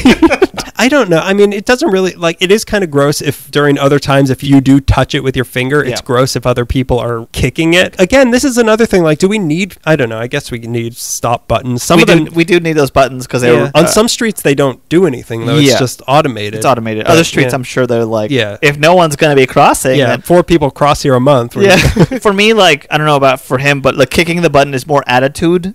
It's the attitude you have about it than the actual action. Right now, I give it a soft elbow. I'll put my back into it, you know? You use my nose. Why not? Kicking it feels really aggressive, though. I do the kick because I don't even want that stuff on my elbow right now. Oh, my God. On my Oxford elbow. On my Professor Patch elbow. What was the other thing? Driving on 2-lane roads where the right side is parking? Well, no. Where the example I'm thinking of is down Nordhoff, where the right lane is parking, and you go in the right lane. When people try to pass you through those lanes that are turning into vehicles, clearly, and so they speed up. But that's anyone who cuts you off, like merging on the freeway, like if it's... that merging lane and someone's going like 81 and won't stop for you, Yeah, it's so... Nobody cares. It's all a game. This is all Need for Speed and on all roads in Los Angeles, and people really get I don't know, I'm just going to say it, horniness out of it. People are really rude and think they're invincible in all cars. Road rage is such a weird sensation where someone really does, behind their giant truck, and it's always a giant truck, will think that they are invincible. Yeah, and they'll commit any atrocity behind the wheel because they're driving a weapon at weapon speed. And then I will then think, well, I'm also driving a weapon, but like, no, I'm clearly going to crumble against this this Tacoma. So this next one, this is from Tootsie and Noodle on Instagram, who I think might be, I feel like they're related to you. Yeah, that's my dear cousin Lizzie and her husband Nick. Oh, your godbrother and sister? My god cousins, yeah. Well, guess what? This is the first of the offensive ones. Whoever it is, they say, I don't know, Tootsie Noodle, I don't know who sent this in. Transplants, quote unquote, who feel like Angelinos are not nice or friendly and have never set foot outside of Hollywood. I think that's something we talked about in the last episode where we're talking about how to navigate around the area. Was like people will come to LA, they'll trash talk it, and they'll exist between like West Hollywood to Los Feliz and never leave and have no ideas about other parts of the town. And they clearly come for one occupation, and sometimes they get it and sometimes they don't. Aerospace? Food industry people? Those waiters we talked about? Gene and Gene? I hesitate to go too much into the hating people not from Los Angeles thing, but if you do have an attitude of like know-it-allness and there's a lot of comedy people who seem to love to take a dig at LA people who are from other parts of town. And like as I've done the podcast, I've grown. You can't eat, but I can. Oh my God. That is a living animal you're eating. Since I've done the podcast, I've talked to more people who are curious about coming here, and I have a lot more sympathy towards transplants. So I'm not going to trash talk them because like I also want to move places that I'm uncomfortable with and I would like to know more about. But at the same time, those aren't people who are going to come here and just lay into LA. Yeah. Like people who want to be actors or writers and feel like they are forced to live here. Like Barton Fink. Barton Fink. Were you the one that thought that was really funny and came up with it out of nowhere? The Simpsons line? I think about that a lot. Okay, so that was you then. Okay. I have like some friends I have such specific Simpsons moments for, and you're the Barton Fink person. I hate to be the like, don't move here, we don't need you sort of person, and I'm not. But this next sentence will make you reconsider what I just said. I'm not, but but yeah, I mean, you don't need to be from here to be a good citizen of Los Angeles, so to speak. There's annoying people that move here. There's annoying people that don't move here. I feel like a lot of people feel like they're obligated to move here because of where we are in our industries and stuff. So they're begrudgingly living here, and it comes out in everything they say. And those people, are trash, and they're very annoying. No. Talk through the food. Wow, I was so profound that I left Daniel speechless, and he's ready to move on to the next thing. I can't let that stand. That's a really competitive thing that's happening where I'm like, I bet I can out-eat him. Oh, yeah? You ate a granola bar? I'm going to eat a hoagie. And every bite, I'm going to let you know how scrumptious it is. Like Ooh, I'm a drunk man eating a burger. Like I'm like dad eating a burger. Melissa hates the way that I eat C's candy because it's so... Do it. Oh, my God. Oh, like it's playing the audio of a softcore. I feel like the annoying people we're talking about are the ones who are like, oh, the Valley. Yeah, those are the ones who work for LA Weekly. Those are the ones I'm talking about. Okay, so this next one from Planet. It's either Planeta Potty or Planet Potty. Not a name that's coming to me right away, but on Instagram. Yeah, I don't recognize this either. It's cut to. It's your mom. I know. Well, welcome. Thank you for writing in. Sorry that we're not more familiar with you. I'm sure that you're somebody. We've gotten into the sort of hating other people part of it. Let's do do it. I'm ready. All the annoying New Yorkers moving here and people not born and raised in LA thinking they know about LA history, or I would say lack thereof. Lack thereof, yeah. I mean, your family's East Coast. You've been East Coast more than I have. We know lots of people because of comedy from the East Coast, but there's a very aggressive attitude towards pretty much everything that I'm not familiar with. My aunt, who still is on the East Coast, is so aggressively anti-Los Angeles. Like, she loves coming here, and she lived here for a little bit. Yeah. But she, like, whenever I'll see her, like, museum in Los Angeles. For what? For, like, trash? For waves? They have museums for sunglasses now? Like, I feel like them and San Francisco really think LA is just really vapid. I'm like, well, parts of it are because it's full of people from other parts of America who want to come here and be vapid. I mean, it's the same thing we've been trying to, convince people of, and they just won't listen. People from the East Coast are scary, and they scare me. It's fine. They just don't make a mistake in front of them. Yeah, you know what I love is romanticized aggression like that. It's so charming. They'll be mean to you on the street. It's refreshing. Okay, so this next one is from Andy Lomelli. Oh, hi, Andy. He says, and I think this will be the last of our hating people not from Los Angeles. I hate how people move to LA to pursue their dreams in the business and then make broad generalizations about this amazing city based on their small bubble in Hollywood, Los Feliz, whatever other place, where they interact with only other white people. They'll say that nobody is actually from LA while ignoring the amazing working class neighborhoods filled with diverse people wearing Lakers and Dodgers jerseys, enjoying the most amazing affordable food in the world, served to you by Gene and Gene. No, instead they'll go to some fancy restaurant and spend $30 on an egg. But from what animal? Is it a walrus egg? The only animal I know today? They'll go to Fred 62 every day, and then they'll go to Frank and Musso's just to take pictures. Frank and Musso's? Musso and Frank, sorry. I got the F's in my head. Sorry. First there's a Fred, then there's a Frank. Musso and Frank's and Pink's just to take pictures, and then they'll just eat like Fred 62 and Burger King every day. Hey, I'm in. Sign me up. Then he says, I can't walk more than 2 blocks away from my house without running into a delicious street taco for less than $1.50. Yet they'll jump on Yelp and say the best Mexican restaurant in LA is some spot in Santa Monica that puts cheese on their tacos. That really does bother me when people are, every magazine, like, you gotta have this Mexican food in Malibu. No, I don't. I feel like that's the farthest place where I should be getting Mexican food. The sauce that goes with it shouldn't be tomato sauce. Like, that's not salsa. I'm very up for interpretations of Mexican food, but also if you ask me where I want to get Mexican food, it's not going to be like, we got to go to Westwood right now. Yeah, I one time when I was interning in Beverly Hills, there was a Mexican place there. I'm like, well, I'll get Mexican food for lunch. Yeah. They literally gave me a side of tomato soup as salsa, and it was delicious. And it was the spiciest salsa I've ever had. And I'm so cultured.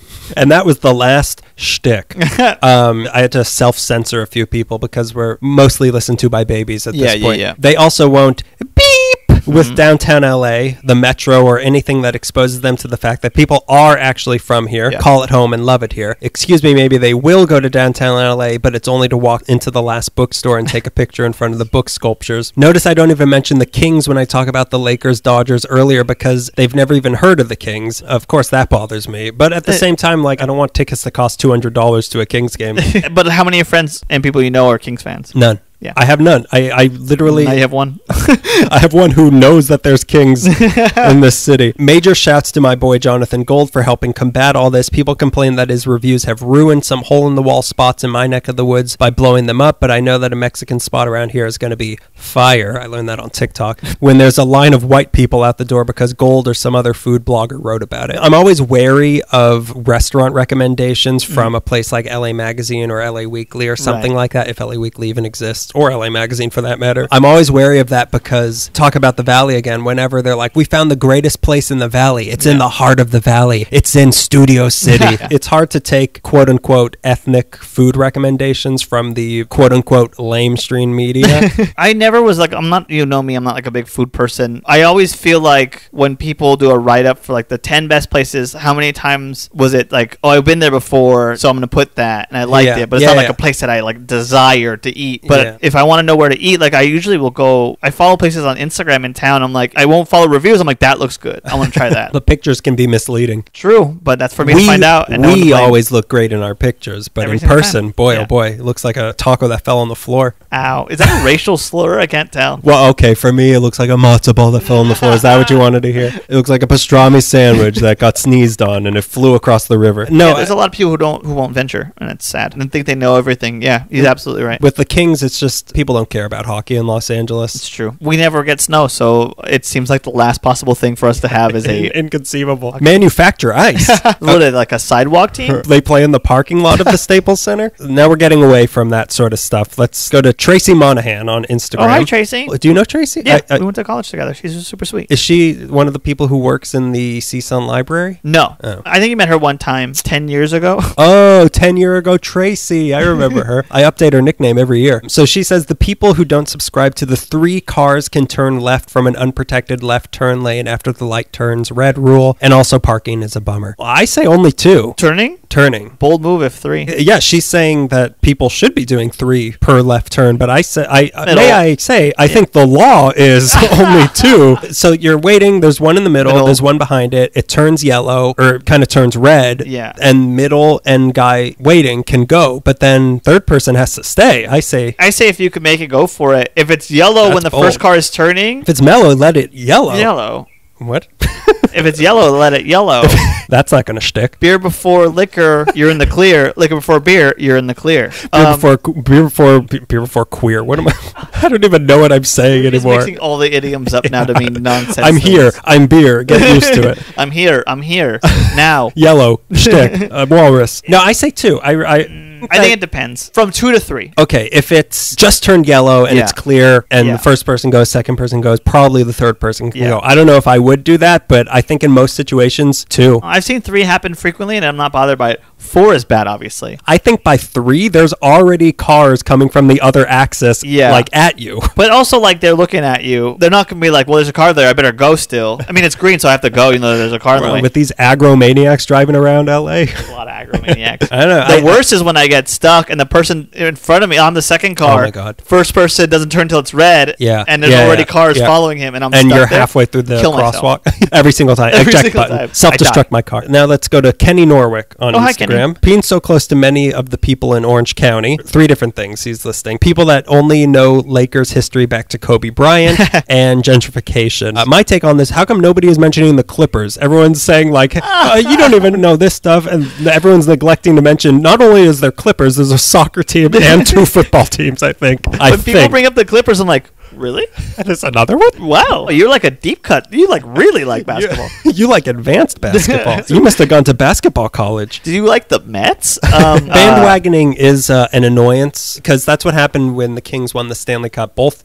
Let me say both times. There was a lot of bandwagoning, and even just like every sport gets that. But yeah, it's annoying. It's annoying as a fan, but at the same time, like, please have more people coming to Kings games. Yeah. But not too many. I don't want it to be expensive. I want my privacy. Yeah, I want to have the whole 300 section to myself. What was the first thing you said? Being so close to so many people in Orange County. Oh God, if I could fix that, I could just build a wall. Oh my God. Just trigger a fault line and just break them off. Orange County, but also like Simi Valley. Simi Valley, and also like going north, like Antelope Valley. Yeah, even Santa Clarita's pushing it. I'll take Magic Mountain, but I could take Magic Mountain, just not parking there or being there. I'll take Viper, but the rest can go. Okay, so this next one is from 50/50 with Cristobal on Instagram. Okay. Los Angeles' view of itself as a progressive haven, but the reality... Now we're getting some heavy stuff. Yeah. This is heavy, Doc. But the reality that if you try to do anything to decrease the use of the private automobile, one of the main causes of climate change, you are met with a force that would make taking away guns from a Texan look meek. As a bike commuter and realistic person, I know the only way we can meet climate goals is to reduce overall vehicle miles traveled in the city, which means bus only and bike only lanes in place of regular traffic lanes. Yeah. First off, maybe it'll be better now that they're mandating all electric cars by like Tuesday or whatever. Yeah. Oh crap. Oh no, I gotta get $30,000 quick. Oh God, I just gassed up. This stuff is useless. I've been hoarding it since March. Look, this is the other side of, we do need to be... It's weird because he's right in that it is so comparable to the gun culture in other parts of the country where it's like, but our entire state... Personality. Our personality is based around this vehicle and its capabilities. I was just talking about car culture and car history with somebody, and switching to be more environmental friendly is such a needed goal and such a dream, like, vision, but the reality is going to be really hard on everybody, and we have to just push forward to, like, the first 10 years are going to be really hard and dumb, and then it might get better after that. It might might get better. If there isn't after that, it might get better. But the thing with that is, like, sure, you can do the, like, no more cars, let's take buses and stuff. But then there's also the alternative, which is maybe easier, maybe harder, of, like, electric cars, which, I mean, they'll use electricity. I guess that's how electric cars work. But so then you need to form the electricity. So then let's use more solar. Let's use more geothermal. Right,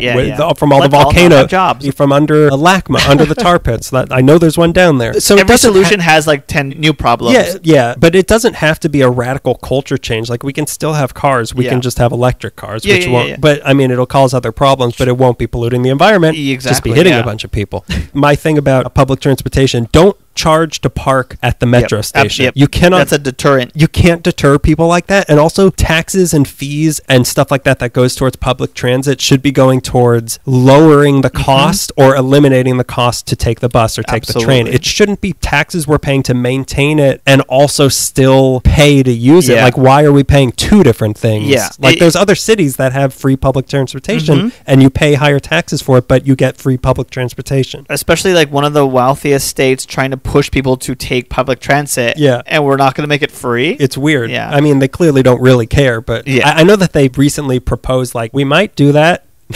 Hey, that's a lie. That's a word in the mask of a solution. That's great. It's the plexiglass of a solution. Okay, should we go to the next one? This one is from Carl Tart. Oh, hi, Carl. Mr. Tart. I like referring to him as Mr. Tart. That's like the name that a child who has like an invisible baker friend. Right. Mr. Tart is in the room with me. Mr. McPhoebe lives in the trees. Mr. Tart was in the kitchen. It wasn't me. So Carl Tart, he says, it's something that happens all across the world. It's happened to me in many U.S. cities and in Vancouver, Canada. That's a flawless part of the world. Way to name drop cities. We get it. You have a passport. Must be nice. But Greg said name names, so I'm gonna. Like most men my age, I suffer from male pattern baldness. I just covered my head when he said that. My hair just grew 4 inches when he said that. Yes, that's right. I'm follically challenged. I've always been a hat collector, but when I started losing my hair, hats became an extension of me. I feel like you helped him write this. Extension of me. I wear sports teams hats and random brands I pick up on my various travels. I still talk about this crisscross hat. Go ahead. Nobody cares about my hats. We care about it. Greg just said he's still talking about it. And most people who know me are used to seeing my head capped and don't really know what I look like without it. When he wrote this in, I was like, he's bald? Because I've only met him once, but he was wearing a hat, and I've seen pictures of him, I think, always wearing a hat. But there's one place that always gives me guff about my hat. I'm naming names. Oh, here it comes. Tenants of the Trees, a swanky bar in the Silver Lake area. This place has been under fire for a lot of bad things, so it's a beep place, and I don't mind calling it out. Every time I go, they make me remove my hat, if they even let me in, period. Whoa, this is pretty shocking. They have been, this is pretty shocking for a white guy to be reading. They have been known for different discrimination practices and other nefarious stuff. Now, I know what you're thinking, Daniel, Greg, and listener. Stop going there. Well, honestly, I have, because everyone has stopped going to bars, #pandemic style. But before the pandemic, I stopped going. Here's why I'm ranting about this. The times I have gone and they've made me take my hat off, I walked in and there have been dudes in there who don't look like me. You two know I'm black. I also didn't know that about Carl. He had a hat on. I couldn't tell. Maybe I never met him. Is he the one that we met at the cemetery? You two know I'm black, but the listeners don't. He's saying there's people who don't look like me who get to keep on their hats. Yeah, this is gross. So it's clear they are pushing an agenda. Also, I've gone with some more notable friends of mine, and they don't give me any problems. So clearly this is not a strict policy. This is one of those places that people who hate people from LA would walk in and go, see, this is what LA is. I told you. In conclusion, businesses should stop making people take their hats off. It's straight up discrimination. And for a place that has been called out for bartenders drugging women, Jeez. I don't think me, a TV writer, wearing a Dodgers hat in LA is not the actual problem. Right. That's gross. That's really gross. I couldn't, I can believe it, but like Silver Lake. It's so enlightened there. Yeah, they have a exactly. Whole Foods and a Trader Joe's. They can't be racist. But they have a pavilion. A pavilion. It's a pavilion. That's really awful. There's a bar in the valley that I like that is a no hats, no cursing thing, and that was part of the gimmick. Yeah. But they also, like, I can't imagine them enforcing it like that. Oh, but that's really gross. That's very gross. If I wear a hat somewhere, no one's ever telling me to take it off. Even the place that says no hats has not asked me to take the hat off. It's sad and disgusting to know that there's still places like that in Los Angeles doing that. It goes back really to what weird. the guy before was saying, how we keep... we're fake. We're the plexiglass of progressivism. Yes. I always heard no hat policies, and that made sense like at the Hollywood Bowl or in a movie theater or something, but it didn't really make sense to me at a restaurant. Yeah. So now I get it. Like, it's a racist sort of thing. But I also don't get you must must wear a jacket. That never made sense to me. I guess you're trying to make it look nice, but like, am I really going to look nice in this rental jacket? I'm going to look like I'm going to my bar mitzvah in my dad's suit, walking around the Magic Castle. But like with your hair and my beard, a suit jacket is not going to make me look like a black tie event. It's putting on a Band-Aid over a bullet hole wound. It's not going to fix the problem. But the only place I've been there that was really strict about that was the Magic Castle. Brag. Must be nice to have a passport. Like I went into that knowing that already. I guess it's ostensibly to try to be like, oh, it's a classy place, but I could so easily see that being used for like what he's talking about. I've never, terrible. Maybe... I'm going. Bye. See you later. On that note, you're not wearing a jacket. I'm leaving. No, that's really gross, and I hate that he had to go through that. Nobody ever go there. Yeah, I mean, we've heard 2 horrible things about this place now. Everyone boycott Tenants of the Trees, which is also the third offense, worst name of a place I've ever heard. When he sent it to me, I was like, the trees, like the people who go to this place called the Trees? Was it the people from Robin Hood who live in the trees above talking about the Sheriff of Nottingham? All right, so the next one is from Breakfast in Vegas on Instagram. No real seasons. Fire, riot, earthquake, smog don't count. Riot's not a season. It's like it's every a state of mind. I would kill for snow in Los Angeles. Yeah. I think that would be nice. I would say there's 2 seasons here, like hot and cold. There's hot and mild. I was listening to Matt Gorley talk, I think to Conan, he's from like Whittier, I think, saying that when he was growing up, there were seasons. And I remember being a kid and there were like, I mean, obviously it's like a sunny, it's like Lethal Weapon sunny, and it's a Shane Black Christmas because it's just like sunny and Mel Gibson's just doing slurs everywhere on Christmas Day. It's obviously not middle America Christmas, but also like I knew when fall started, there were orange leaves that fell. It looked like Halloween. Yeah, you gotta look for it. Yeah, and you'll notice it. That's why time feels like nothing here. Yeah. Because there's no way to mark the time passing. Because it all in a lot of part of town, depending on what sort of trees are in that part of town, it might just look the same all year. It would be fun to what a whole different world of like, this is my wardrobe for this quarter of the year. Instead, here I am. It's shorts or no shorts. It's October and I'm wearing sandals and there's mosquitoes on me for some reason. It's definitely gotten hotter in the last 20 years. Prove it. Prove that my car has anything to do with that. Prove it. Prove that this coal-operated car I'm driving is doing that. Okay, so this one is from Ada G. Ruiz on Instagram. The beautiful Ada G. Ruiz. Oh, boy. I didn't know that you're using this podcast as a Candygram Valentine now. Hi, my 4th favorite podcast of 2019. Damn. Rude. The thing that annoys me the most is having to spend 2 hours reading the parking restrictions. Yeah. Standing there with my hands on my hips reading the signs over and over is not cute. Another thing, I think it makes me look powerful. Remember, you got a ticket in downtown and you lost your mind, which was so funny to me. But also, like, every time we went to downtown after that, you would, like, stand there with a notepad, be like, okay, we can't be here from Tuesday to Thursday after 4. Okay, it's Wednesday. Let me get my calendar abacus.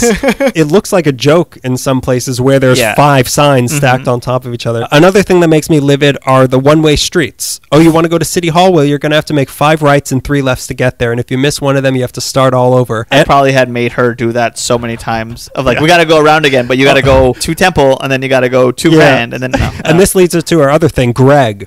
Come at me. And finally, she says, are the gentrifiers. Why do you always have to hold a handcrafted latte in your hand? Why do you have to raise the rent around the neighborhoods? What do you even do for a living? Literally no one does yoga. Everyone just walks their dogs or goes for a run. Stop pushing away generations of families that have lived there before you decide to open your 80s-inspired artisan pizza place. She's talking about one particular place. We lost a panderia near us, La Spiga Bakery, where we would get pan dulce and coffee. We've only done like 3 times, but then it became, I think it's like Slasher Pizza now. And it's a real bummer because we like that place and we like supporting them. They were really nice to us. That being said, 80s pizza sounds pretty good. It's from the 80s. And like a fine wine. Even better. Yeah. It's been dusting in a basement for But it's crazy, like since I've known her, we've been dating for 3 years now, going on 4. Her and I have been familiar with places and then lost them. Speaking of one-way streets, my aunt, again, in New York City, New York City has like 6-lane one-way streets. Yeah. And we one time turned the wrong way. Oh, no. And it was like the Dead Sea crashing down on us. Like there was just like a cavalry of cars coming toward us. And it was, oh my God. Well, I saw that once in San Francisco when someone turned on the wrong way. Luckily, it wasn't me. It was my first time in San Francisco. And people on the streets, other cars, everyone screaming. Came together as one to be like, F you, get out of here. You must be from LA. And I took my Dodgers hat off. I'm like, yeah, get him, yeah. He's bald. But the thing about the gentrifiers and nobody working in LA, it's so weird. Nobody works in my building. And they're paying a lot of rent to live in this building. And nobody, I know that a lot of people are working from home, but even before that, nobody in my building ever went to work. And then you'll look around like it's Tuesday at 11 and everyone's out at restaurants. I really don't know what people do in this city, but I would love to be be doing it also. I would love to not be doing it also. It does not make sense to me. I feel like so many people are like brand managers and like influencers. I make my own hours, which are, I don't work. I update a website at 3 a.m. while I'm crying and drinking wine, and that's what I make money to live in. And that 1 hour of work keeps me going for 4 months. Okay, so now those are the people who sent stuff in, and then I went to Reddit. I didn't put their names because I don't know. They didn't know they were being asked for a podcast, right? Because they would immediately ban me if it even seemed like I was trying to promote myself. This is Reddit, so they'll find out that we're talking live right now. I know. It's Reddit. Even though people, a picture I took of an ice cream cart on the beach. I did this, and it gets 10,000 upvotes. Okay, but we say, hey, I have a podcast you might be interested in, and banned. Take this somewhere else. How dare you try to barter with us? Hawk your wares. Why do you try to offer things that we might like? So this is some of the things that they said, just a random smattering of stuff. No left turn signal on busy intersections. We've kind of covered that. Koreatown and Hollywood are good for that. I guess it's kind of like older intersections that don't have the they can't add a lane, It's bad. At the intersection of La Brea and Franklin, near Magic Castle and Runyon, you can go left onto Sunset or continue straight on Franklin. If you're going straight, the green light goes to yellow and back to red. And seriously, like 2 Mississippis, I am not exaggerating. I have never waited at a longer light only to get the world's shortest green light ever. Sunset and Franklin? La Brea and Franklin. Oh, La Brea. Oh, my God, La Brea. You can go left onto Sunset. Yeah, I think I know what intersection that is. And it's also kind of like going up a... You're like, your car's slanted. That's when we used to go to Mounttown all the time. I'd get there, then that was... Yeah, you're right. I hate short lights. People always say like, oh, there's sensors here, so you park here so the light will be longer. But I don't think that's true. Like everything is... We'll have 30 minutes of cars going here, and then you get 4 seconds. Yeah, you better be ready. You better be paying it. I know you've been sitting there for 40 minutes. You better be ready when it turns green, because it's already... yellow. Oh, you missed it. My dad is one of those people that will put the car in reverse and slowly back and put the car in drive and slowly go forward. Yeah, I see people doing that, and I keep thinking, what proof do you have that works? Someone told him. A guy in Hobo Lane told him. So here's some specific things. Yeah, specific things. Some Pacific dining cars. The intersection of San Fernando and Fletcher. Oh, yeah. That's an awful intersection. I don't think I know that intersection. The one by my Staples that I used to work at. El Pollo Loco, Goodwill, McDonald's. I remember that. Burger King, 7-Eleven. Staples. That's a pretty hard light. Even if you're walking, I feel like it's a catastrophe. Yeah, I have a couple really bad intersections. The Starfish intersection of River. It's in North Hollywood. They're called 5 points. Go ahead. But it's not. This is a starfish. It's not a star because it's not actually 5 points, Greg. It's a pentagram intersection. This one's in North Hollywood, of where Riverside, Tahunga, and Camarillo right off of the freeway. Oh my God, it's so horrible. Like the shift between which street you're going to be on is so subtle, and there's no marking of any lanes. Yeah. And then that 6-way intersection in Beverly Hills is atrocious. Obviously, anything in Beverly Hills is atrocious. I was a courier for a while for an escrow company, and like a lot of them. Yeah. Interesting. I suddenly think less of you. Go on. There's a lot of escrow and real estate stuff in Beverly Hills, and I have to go there get stuff signed, and I thought, ugh. And I would like try to figure out, is there like a way I could park outside of Beverly Hills and go into it? Or like, what's the other one? I call it Rich Vernon. Like Avenue of the Stars. It's like adjacent to Century City. Century City. Right. Oh my God, Century City. That Century City is not meant to be visited. Yeah, it's meant like to Vernon. be worked in. Yeah, it's Rich Vernon. Yeah, you can't park there. It's you can't Vernon, live there. but instead of a sausage factory, it's a dream factory. Beverly Hills. Anytime I had to go there, and the 6 points or anything, like just parking. And the Starfish. The Starfish. There's some really bad. The city wasn't prepared for us, so let's just add some more stop signs here. Those are really bad. So here's another one. Everyone takes what seems like a full 2 seconds after the light turns green, and they slowly start moving forward. That's safety. I'm disagreeing with that one. Safety. Also, my horrible recalled hybrid car takes about 2 full seconds to start moving. So that's me. I've seen too many people in my life. I've been in too many cars where I wasn't driving, where someone's like, it's red, and they're just like, what are they gonna do? Hit me? Yeah. It's a James Dean drag race right when it turns green, when the cheerleader drops her sweater. Another thing with my slow acceleration that scares me is in those left turns when it's turning yellow. Oh no, when it's green and cars are far enough away, my car's like, I know. You have to get out and push your car. Please wait. I'm cranking it. It's annoying when people are stopped at the green light and their heads are down and they're, oh my God, did I ever tell you that? Yeah, and they're dead because I shot them through the back of their car. Okay, so the next one, the sudden obsession with go fast always on pretty much every freeway and every street. This seemed to really flare up during the pandemic. Some knucklehead is almost always weaving through traffic at 100 miles per hour and tailgating the beep out of everyone in every lane, not just the fast lane. We discussed these annoying people. I'm saying them like, we already got to that, as I'm the one who put the order of all of these questions. I think because there's less traffic, people are doing it more, but I think that those drivers are always there. Because people see this as a video game. They see the freeways as their personal video game. And everything everything is an opportunity for them to show how much power they have. Yeah, they want to show how cool their spoiler is. Spoiler alert, it's not. People are just the worst at everything. They hate slow drivers just as much as we hate them. And hopefully they'll hit us and end our miserable lives because I'm tired of living in a world with them. Anywho. Anywho, that was the last shtick. I'm losing my shtick now. Next one, lack of pedestrian/bike infrastructure. Again, we covered this. Why do you people keep asking this? Here's one. No one uses their blinkers. Yeah. That bothers me. That's all I have Because it's to say implied about that it. I'm going to turn. You should get it. I slow down. A corner's coming up. It's implied. But not with, again, if you're trying to make the left and you think this person's coming and it turns out they're slowing down to make the right into the street you're going into, that drives me crazy. Right. No, You better- left. You'll be better.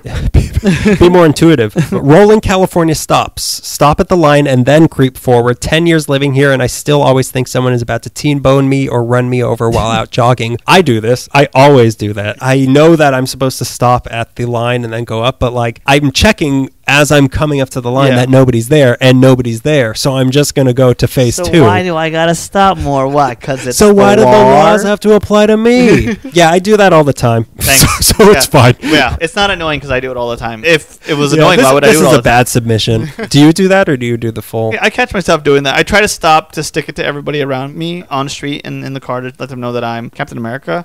Yeah, that's another thing. I'm not going to stop. Take 2 seconds to start moving again and then stop again and then take 2 more seconds. Yeah. I've got places to be. So the next one is the poorly timed traffic lights that cause at least 60% of the traffic. I feel like the Valley has that more. There's something coming up that I wanted to ask you about. Will you marry me? Oh, no, that's on page 4. I feel like there's a lot more accidents in the Valley because things are... Let me just ask you about that now. People who crash into the corner streets, houses, yeah. The corner house. Me and Ada like to point it out when we're driving through the Valley. When we come to the Valley for either my mom's house or the Crindy's. Like whenever me and Melissa are like, that would be a nice house, but it's on the corner. It's on the Someone's corner. going to hit you eventually. But you were saying that only happens in the Valley. You never see that in other... I don't see it as often in my area. It's all over the Valley. Like even my parents' house is on a corner and it happened once. Someone drove up on the side and hit the tree. It's just if you live on a corner, I don't know why, but someone's going to drive up and hit you. Because people in the Valley are different. It's because people in the Valley don't play by the rules. There is a fifth dimension in the Valley. Almost every street in the Valley is wide and there's young rich people, so they think that it like invites racing, which is a thing in the Valley a lot. It is. Yeah. And I think it's bitchin'. But the poorly timed traffic lights, what really drives me crazy is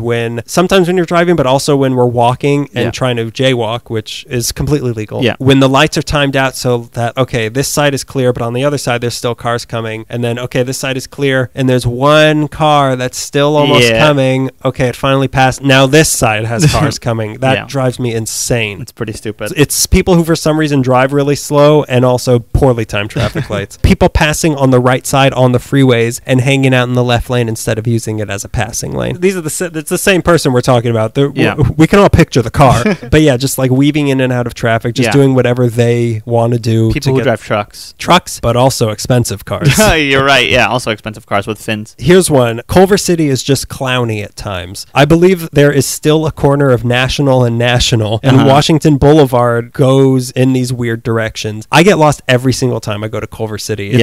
I don't know what apparently it's just poorly laid out, but it is a miserable time. Yeah, if I stay on Venice or Overland, I'm fine. If I go out of there, Every single time I get lost. And then when I finally get there, I'm like, I got the lay of it. I think I can get back to the freeway. And then I'm in like East Hollywood and I don't know what happened. That and the area above Los Feliz, the hills that connect Los Feliz to Silver Lake, I always think you just keep going down or up. Burbank always gets me. The area between like the Magnolia part leading into downtown, for some reason, there's just some mental block for me and I can't get things straight there. Everyone thinks that Olive and Magnolia are parallel, but they're actually going in opposite directions. Exactly. And you think, oh, I'll just make a left and hook up to Olive, but Olive's so far away from you. I think there was one time I was meeting you and Ada and Oscar. There was several people. Oh, Donut Prince. Yeah, we were going to Donut Prince, and I was thinking in my head, I just go straight down that street. And then I was at the Burbank airport, and I had no idea how I got there. I don't know what it is in some of these parts. There's just like these weird Bermuda triangles that I can't get straight. The next one, we have the lack of Metro Rail / BRT lines for Glendale. The Pasadena NoHo BRT will help, but Glendale needs better connection to downtown and Hollywood. I didn't even know until a few days ago that they're doing some sort of light rail or bus line from Pasadena to North Hollywood. That's pretty great. There are areas that, because we're so widespread out, that was another thing to go back to the cars thing, is that we can try to have less cars, but like we're so spread out now that it's almost impossible for us to go backwards. Unless we have the vaccine. Yeah. Unless there's really an improvement in trains. Yeah, not buses, trains. I don't think buses are gonna in the interurban rails. It's crazy because there's some parts of town that are just not connected, and like, what if I have to get from like the thought of giving up a car on the off chance that I might have to get to Sunland to Hunga is what's gonna make me never give up. I will die out of my cold dead feet while I give up this car. The summer I came back to LA, or I think it was the year after when we started doing comedy early on, I was on the bus. I didn't have a car, if you remember, and I had 2 jobs and was doing comedy between LA and the Valley, and I was late for everything. Everything was miserable. Everything took 2 hours. It was hard to do that. It is possible to exist just on the buses and the rails, but it's incredibly hard in LA. Life. It's not a good existence. No. You were a gross person back then. I was. You always smelled like bus. You hate poor people. I hate bus riders. The next one we have is the 110 freeway in its entirety. Okay. Yeah, fair. I went to San Pedro. I get it. That's a weird ride also. Between San Pedro to... Oh, the crows are coming. We must be talking about something not spooky. Shut up.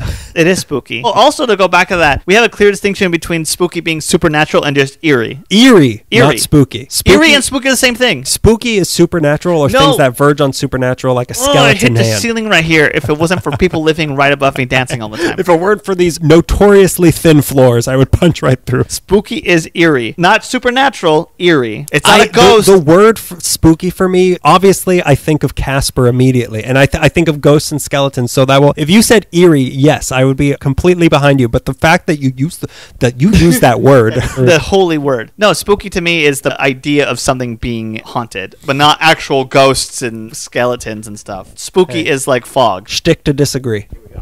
Here we go. We're talking about fog now. But yeah, going to San Pedro. San Pedro to Pasadena, the 110 ride is hard. Yeah, because it's all trucks, isn't it? It's pretty industrial after a certain point, but also like it's a lot of lanes, but they fill up, so it's just like a lot of traffic around you if it's a traffic time. And that's like the thing they're doing in Downey of like destroying all these homes to widen the free. I think someone talks about this, widening the freeway lanes. Like clearly that doesn't work. It's never going to. The freeway will never be wide enough. Nope, it won't be wide enough. It could be 131 lanes and it'll still be packed full of people. We'll just buy more cars because there's more. We'll drive 2 cars at a time if it takes that. When I think about the freeway, I always think about the LAX episode where they keep immediately when something was built, it was already useless because it took too long to build. Yep. So they tried to knock it down and rebuild it to make it more efficient. This would have been that time. This is the perfect solution for 2005. Yeah, the space will just get filled. It'll never work. Next one: how little drivers care about pedestrians crossing the street. Yeah. Also related to that, all of the damn hit and runs, which is it's so sad seeing so many street light poles of just like teddy bears and flowers and stuff. It's really sad. You'd think that this would be on the news somewhere.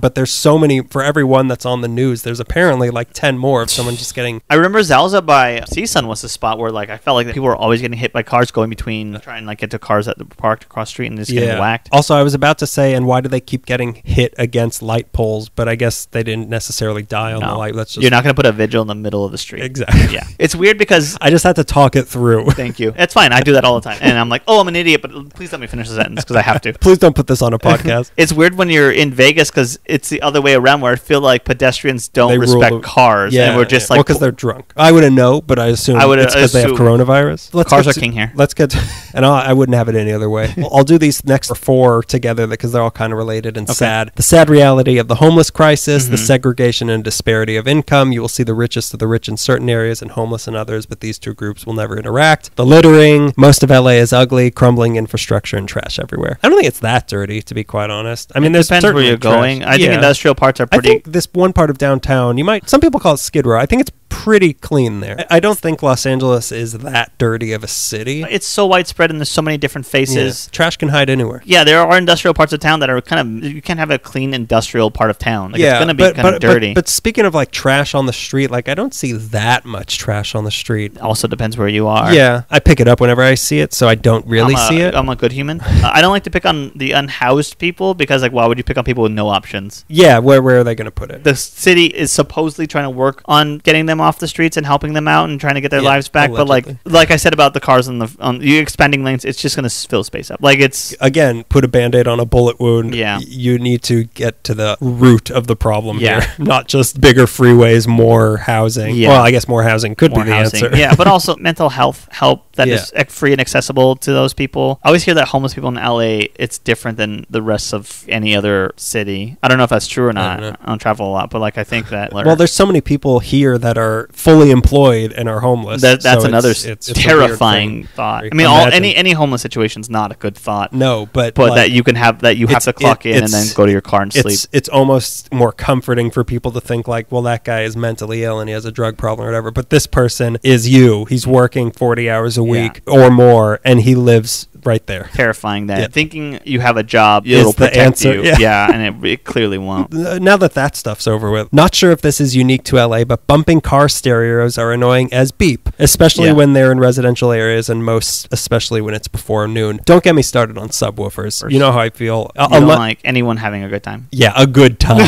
A good time sitting home alone at 2 a.m. listening to you're not even listening to music, you're listening to your subwoofer. I mean, cars passing by on the street playing loud music. That's what I was that they were talking about. Yeah, they are. Yeah. Fine. It's a passing moment. You don't like that? I don't like that. It's not like I don't like it, Yeah. but I also, after what I've been through where it doesn't end, go do what you need to do and just keep on driving, whatever. But if this person lives across the street from you, or maybe crazy idea under you, it's crazy idea. It's in the house and you can't stop it. Yeah, it's terrible. Just ban subwoofers. It's enough. I'm okay with the broad ban subwoofers. Yeah. They're the people who need the noise in the world to be louder than their thoughts about themselves. Exactly. And they're like, They I need the noise to shake my legs because I'm so Yeah, depressed. I need this to be shaking me rather than my feelings. my feelings about myself. Here's another one. I don't really understand this one. Streetlight makes that were changed due to the pandemic and have not returned back as traffic forms up again. Lights along Miracle Mile on Wilshire as an example. I was just over there and I don't really know what they're talking about. Are they saying they adjusted them or they didn't adjust them? Maybe they're talking about how the like timing? I don't know. Maybe they change. Maybe they're talking about the urban light thing in front of former LACMA, in front of the pit of debris that is now LACMA. But yeah, I don't really know what that's about. Anywho, Maybe someone out there will, and that's for you.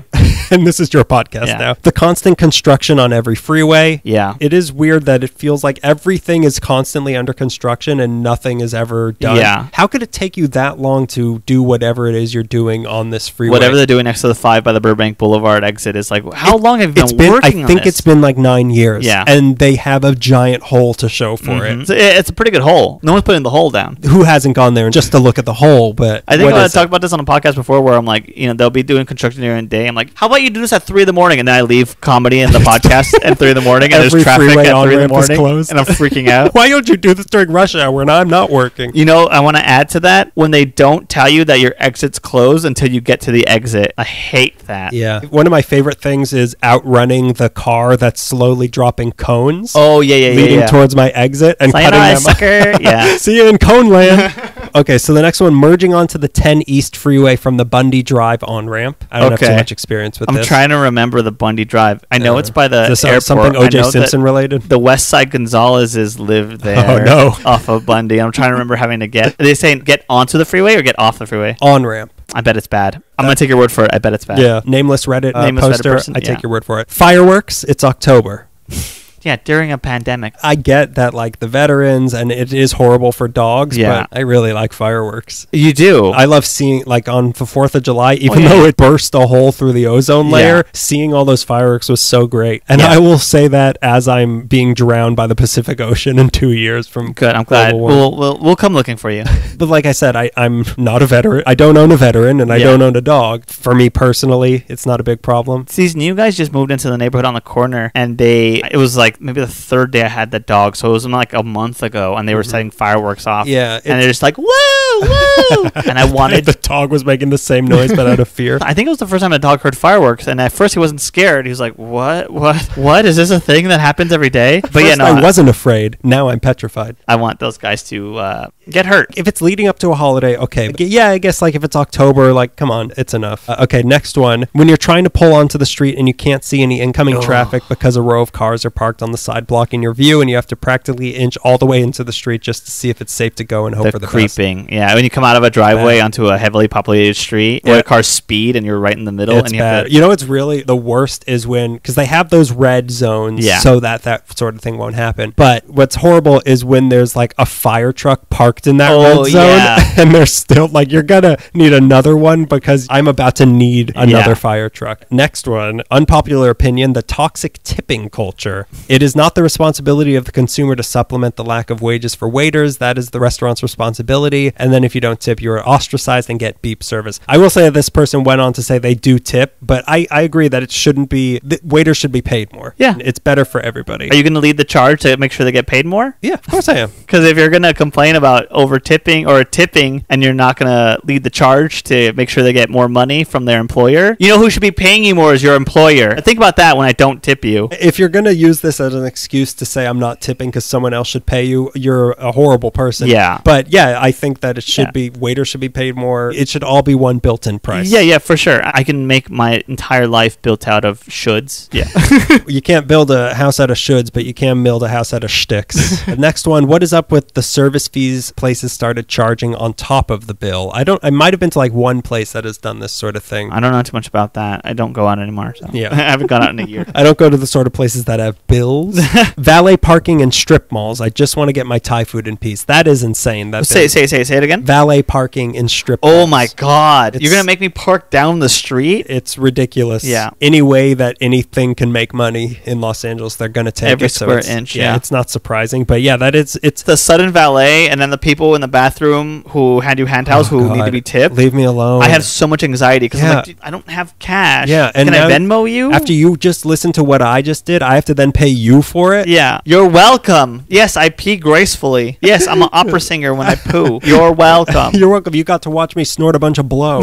So the next one, lack of Cal-Mex food. I like old Mexico cooking and all, but I miss the kind of cooking that is plentiful around SoCal outside of LA proper. I'm talking about the stuff that longtime California Mexican families make, including hard-shell tacos. Yep. Not enough of that in LA City. I love hard-shell tacos. Mm-hmm. I don't know what's going on in the kitchens of California Mexican families around town, but and there aren't too many aside from like places like El Torito or something like that. I'm trying to think of. I like both kinds, but look, I'm not. There's good tacos on both sides. I think Michoacan in Lincoln Heights, which is 24 hours, I think, really good spot. I think they have hard shell tacos and they make like a big deal about it. There's a place by my house too that does hard shell. Hard shell always feels to me like a concession towards white people who can't commit to a full taco, but at the same time, like it's good. That's good. That's good taco. Yeah. Oh, this is so greasy. I love it. What is your take on people calling it mission burritos? Have you heard that? No. Oh, is that when you put a sauce on it? I don't know what it is because that's what they call them in San Francisco. They're like, we have mission burritos because they're from the Mission District or whatever. Oh, right. And they're like, this is what a mission burrito is. You won't believe it. It has rice, beans, cheese, meat, and guacamole. That's a burrito. Yeah. You just described a burrito. A regular with stuff burrito. In it. Yeah, you described a burrito that's not a bean and cheese burrito. Yeah, like, why are you calling it a mission burrito? That's dumb. The farther away from Mexico they are, the more silly they think. It's a San Francisco style burrito. It's got rice and beans in it with a certain kind of meat and cilantro and onions. Hot sauce on it. Okay, so this is the last one that we've got here. Okay. And it's a fitting one. Gatekeeping. People who feel entitled to tell visitors and tourists to stay home because they choose to spend their paychecks on rent. They really feel like they own something here. Yeah. Why exclude? Yeah, exactly. Why think that anything you're doing is better than whatever anyone else is doing? I just hit my funny bone. We must have had a really funny episode this time. I shouldn't hurt that much. Uh-oh. I think I got a funny bone shot today on accident. When I first sent out the things, when we first asked about this, it felt like the overwhelming response was people not from LA. I was like, that's not what I want to get into. I don't want that. Yeah, because our listeners are mostly people not from LA who want to come here, who are generally curious and they're not bitter. Yeah, and they're nice and they have stuff to contribute to this city, like money on Patreon. You can subscribe to us on Patreon. Not everyone is sweating rent, which is good for them, I guess. Sweating red? Rent. Oh, sweating rent. I thought you were like Republicans. But yeah, we're sweating red. No. Just like whoever put that Trump sign over the Sepulveda Pass. Oh my God, we're sweating red over whoever did that. How funny that was. Oh my God, it's so funny. Vote Harambe. I hope that guy or the person. I assume it's the guy because it's an awful thing. Whoever that person is, I hope they sprained an ankle coming down. They're probably still lying in the gutter. Yeah, they're lying there dead, but still laughing like the Joker. Like they really won one over on us. I had to read his name like I do every day. Well, look, here's something that you should do every day. This is how you're gonna wrap it up. Yeah, Donald Trump leads straight into promoting. Yeah, promoting our own wares. LA Meekly Steaks. Yeah. LA Meekly got a new University. line. Yeah. We have this new reality show. Leave us a review on iTunes. If you have an iPhone, open up your podcast app, leave some stars, maybe some words. It helps us get more notoriety. I keep using the word that's a bad thing. Yeah. It gets us... it helps us be more infamous. It's good negative press. It gets our name higher up on searches, Yes. and it's nice for us to see those sorts of things. You can follow us on Twitter at LA Meekly. On Instagram on LA_Meekly. Let's both say it at the same time, but not synced up. Let's both say it at the same time and also be saying two different things. Instagram, LA_Meekly. Meekly. Our personal Twitters. Yeah. I'm at Grego. You're at Grego Gonzo. No, Grego_Gonzo on Twitter. Grego Gonzo on Instagram. I'm on DM Zaffron on Twitter. Subtweet me, please. Yes, please. Spill the tea all over me. You can listen to us on YouTube. And also subscribe, like we were saying, subscribe to us on Patreon for as little as $5 a month. We'll send you a handwritten postcard. Be one of our postcard pals. Or for less, it's just supporting us. We are an independently produced artisanal podcast. We make no money from this. And don't think we don't think about that every night. We're hoping to one day be brand managers who stay at home all day and eat like we're Larry David, just going diner to diner all day and not having to do anything. Yeah, please help support our unrealistic lifestyles.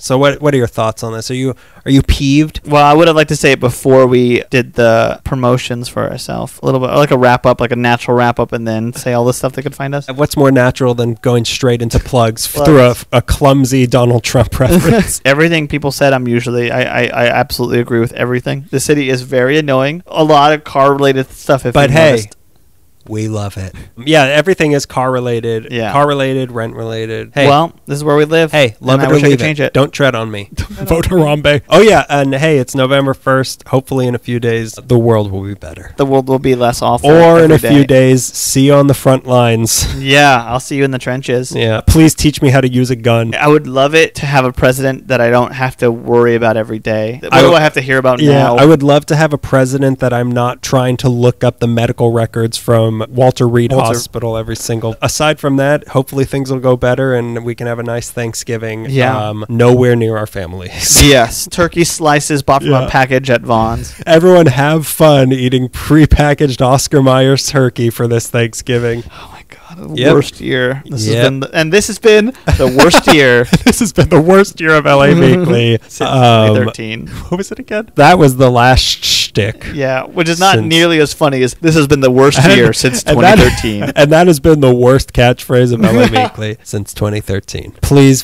God. Hopefully the world's better next time you hear our voices. Okay, bye. Oh, bye.